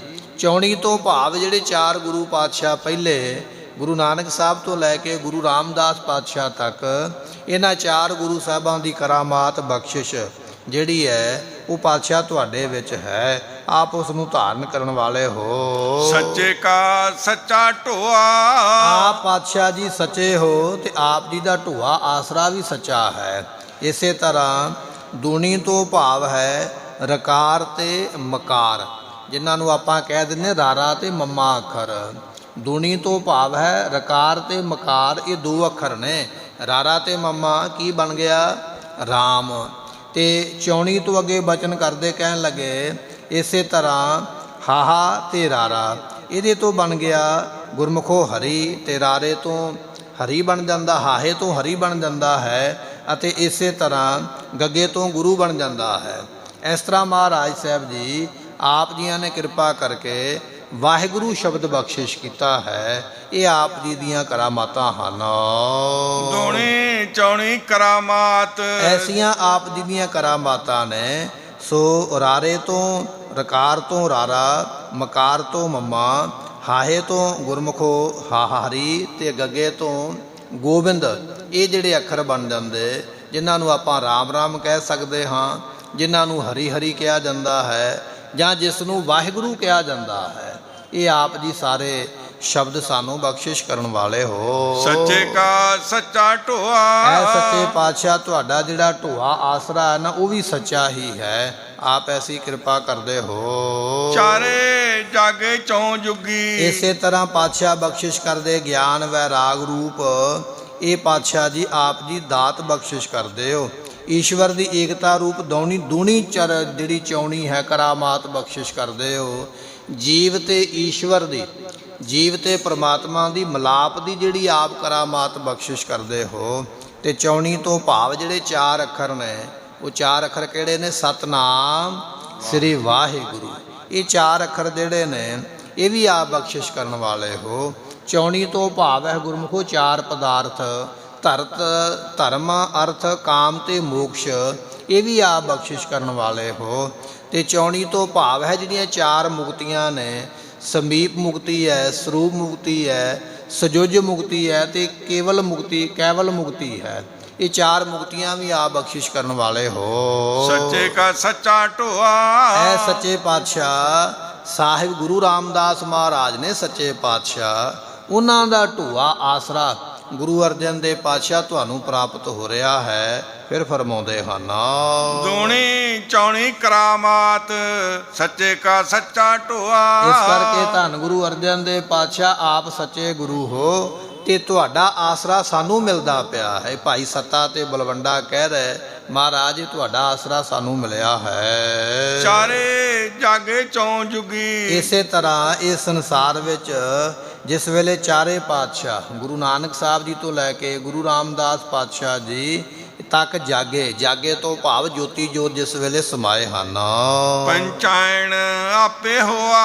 ਇਸ ਤਰ੍ਹਾਂ ਇਹ 5ਵੀਂ ਥਾਂ ਤੇ ਮਹਾਰਾਜ ਤੁਸੀਂ ਆਪ ਸੰਸਾਰ ਵਿੱਚ ਆ ਕੇ ਗੁਰਤਾ ਗੱਦੀ ਤੇ ਬਿਰਾਜੇ ਸੰਗਤਾਂ ਦਾ ਭਲਾ ਕਰਨ ਵਾਸਤੇ। ਇਸ ਤਰ੍ਹਾਂ ਗੁਰਮੁਖੋ ਇਹਨਾਂ ਡੂਮਾਂ ਨੇ, ਮਰਾਸੀਆਂ ਨੇ, ਸੱਤੇ ਤੇ ਬਲਵੰਡੇ ਨੇ ਵਾਰੀ ਗੁਰੂ ਪਾਤਸ਼ਾਹ ਦੀ ਸਿਫਤ ਕੀਤੀ। ਮਹਾਰਾਜ ਸੁਣ ਕੇ ਬੜੇ ਖੁਸ਼ ਹੋਏ। ਸਿਫਤ ਕਰਕੇ ਇਹਨਾਂ ਦੇ ਸਰੀਰਾਂ ਦੇ ਉੱਪਰੋਂ ਕੋੜ੍ਹ ਦਾ ਰੋਗ ਖਤਮ ਹੋ ਗਿਆ। ਜਿਹੜੇ ਸਰੀਰ ਫਿੱਟ ਗਏ ਸਨ ਇਹਨਾਂ ਦੇ, ਉਹ ਸਾਰੇ ਰੋਗ ਦੂਰ ਹੋ ਗਏ। ਗਲੇ ਇਹਨਾਂ ਦੇ ਪੱਕੇ ਹੋਏ ਸਨ, ਗਲੇ ਵੀ ਠੀਕ ਹੋ ਗਏ। ਮਹਾਰਾਜ ਨੇ ਆਖਿਆ ਚਲੋ ਭਾਈ ਫਿਰ ਸਾਡੇ ਦਰਬਾਰ ਵਿੱਚ ਕੀਰਤਨ ਕਰੋ। ਸਤਿਗੁਰਾਂ ਦੇ ਦਰਬਾਰ ਵਿੱਚ ਫਿਰ ਸਤਿਗੁਰੂ ਪਾਤਸ਼ਾਹ ਮਹਾਰਾਜ ਸਾਹਿਬ ਜੀਆਂ ਨੇ ਉਸ ਵੇਲੇ ਕੀਰਤਨ ਕਰਵਾਇਆ। ਮਹਾਰਾਜ ਜੀਆਂ ਨੇ ਫਿਰ ਇਸ ਬਾਣੀ ਦੀ ਮਹਿਮਾ ਦੱਸੀ। ਕਹਿਣ ਲੱਗੇ ਭਾਈ ਇਸ ਬਾਣੀ ਦੀ ਬੜੀ ਮਹਿਮਾ ਹੈ। ਇਸ ਨੂੰ ਕੁਸ਼ਟ ਭੰਜਨੀ ਬਾਣੀ ਵੀ ਕਿਹਾ ਜਾਂਦਾ ਹੈ। ਕੁਸ਼ਟ ਨਾਮ ਕੋੜ੍ਹ ਦਾ ਹੀ ਹੈ, ਵੀ ਕੋੜ੍ਹ ਦੇ ਰੋਗ ਨੂੰ ਭੰਨਣ ਵਾਲੀ ਬਾਣੀ ਹੈ। ਗੁਰੂ ਅਰਜਨ ਦੇਵ ਪਾਤਸ਼ਾਹ ਮਹਾਰਾਜ ਜੀਆਂ ਨੇ ਵਰ ਦਿੱਤਾ। ਕਹਿਣ ਲੱਗੇ ਜਿਹੜੇ ਦੁੱਖ ਭੰਜਨੀ ਬੇਰੀ ਥੱਲੇ ਇਸ਼ਨਾਨ ਕਰਕੇ ਇਸ ਬਾਣੀ ਦਾ ਪਾਠ 108 ਵਾਰੀ ਕਰਨਗੇ ਔਰ ਇਸ਼ਨਾਨ ਕਰਕੇ ਅਰਦਾਸ ਕਰਨਗੇ ਨਾ ਗੁਰੂ ਨਾਨਕ ਦੇਵ ਪਾਤਸ਼ਾਹ ਦੇ ਚਰਨਾਂ ਵਿੱਚ, ਉਹਨਾਂ ਦੇ ਕੋੜ੍ਹ ਦੇ ਰੋਗ ਦੂਰ ਹੋ ਜਾਣਗੇ। ਇਹ ਐਸੀ ਬਾਣੀ ਹੈ ਜਿਸ ਨੂੰ ਸੱਤੇ ਬਲਵੰਡੇ ਦੀ ਵਾਰ ਕਿਹਾ ਜਾਂਦਾ ਹੈ। ਇਹਦੇ ਤੋਂ ਬਿਨਾਂ ਕਿਸੇ ਨੂੰ ਸਰੀਰ ਦਾ ਵੀ ਹੋਰ ਵੀ ਕੋਈ ਰੋਗ ਲੱਗਾ ਹੈ ਜਿਹੜਾ ਕਿ ਲਾ ਇਲਾਜ ਹੈ, ਜਿਹਦਾ ਇਲਾਜ ਨਹੀਂ ਹੋ ਰਿਹਾ ਹੈ, ਜੇ ਇਸ ਬਾਣੀ ਦਾ ਪਾਠ ਕਰਕੇ ਭਾਵਨਾ ਸ਼ਰਧਾ ਦੇ ਨਾਲ ਗੁਰੂ ਰਾਮਦਾਸ ਪਾਤਸ਼ਾਹ ਦੇ ਦਰ ਤੇ ਜਾ ਕੇ ਦੁੱਖ ਭੰਜਨੀ ਬੇਰੀ ਦੇ ਥੱਲੇ ਇਸ਼ਨਾਨ ਕਰੇਗਾ, ਕੋਈ ਵੀ ਲੱਗਾ ਹੋਇਆ ਸਰੀਰ ਨੂੰ ਭਿਅੰਕਰ ਰੋਗ ਜਿਹੜਾ ਹੈ ਉਹ ਮਹਾਰਾਜ ਸਾਹਿਬ ਜੀ ਖਤਮ ਕਰ ਦਿੰਦੇ। ਬੋਲੇ ਸੋ ਨਿਹਾਲ। ਇਹ ਵਰ ਜਿਹੜਾ ਹੈ ਇਸ ਬਾਣੀ ਨੂੰ ਧੰਨ ਗੁਰੂ ਅਰਜਨ ਦੇਵ ਪਾਤਸ਼ਾਹ ਨੇ ਬਖਸ਼ਿਸ਼ ਦੇ ਰੂਪ ਦੇ ਵਿੱਚ ਕੀਤਾ ਹੈ। ਇਸ ਬਾਣੀ ਦੀ ਜਿਹੜੀ ਵਿਚਾਰ ਹੈ ਅੱਜ ਸੰਪੂਰਨ ਹੋਈ ਹੈ, ਗੁਰੂ ਪਾਤਸ਼ਾਹ ਨੇ ਕਿਰਪਾ ਕੀਤੀ ਹੈ। ਹੁਣ ਅੱਗੇ ਆਪਾਂ ਭਗਤਾਂ ਦੀ ਬਾਣੀ ਜਿਹੜੀ ਹੈ ਉਹ ਸ਼ੁਰੂ ਕਰਾਂਗੇ ਕੱਲ੍ਹ ਦੇ ਦੀਵਾਨ ਵਿੱਚ। ਸਮੇਂ ਦੀ ਸਮਾਪਤੀ, ਭੁੱਲਾਂ ਦੀ ਮੁਆਫੀ ਦਿਓ ਸੱਜਣ ਅਸੀਸੜੀਆਂ ਸਾਹਿਬ ਸਿਓ ਮੇਲੋ। ਦੂਣੀ ਚੌਣੀ ਕਰਾਮਾਤ, ਸੱਚੇ ਕਾ ਸੱਚਾ ਢੋਆ। ਚਾਰੇ ਜਾਗੇ ਚੌਂ ਜੁਗੀ, ਪੰਚਾਇਣ ਆਪੇ ਹੋਆ। ਵਾਹਿਗੁਰੂ ਜੀ ਕਾ ਖਾਲਸਾ, ਵਾਹਿਗੁਰੂ ਜੀ ਕੀ ਫਤਿਹ।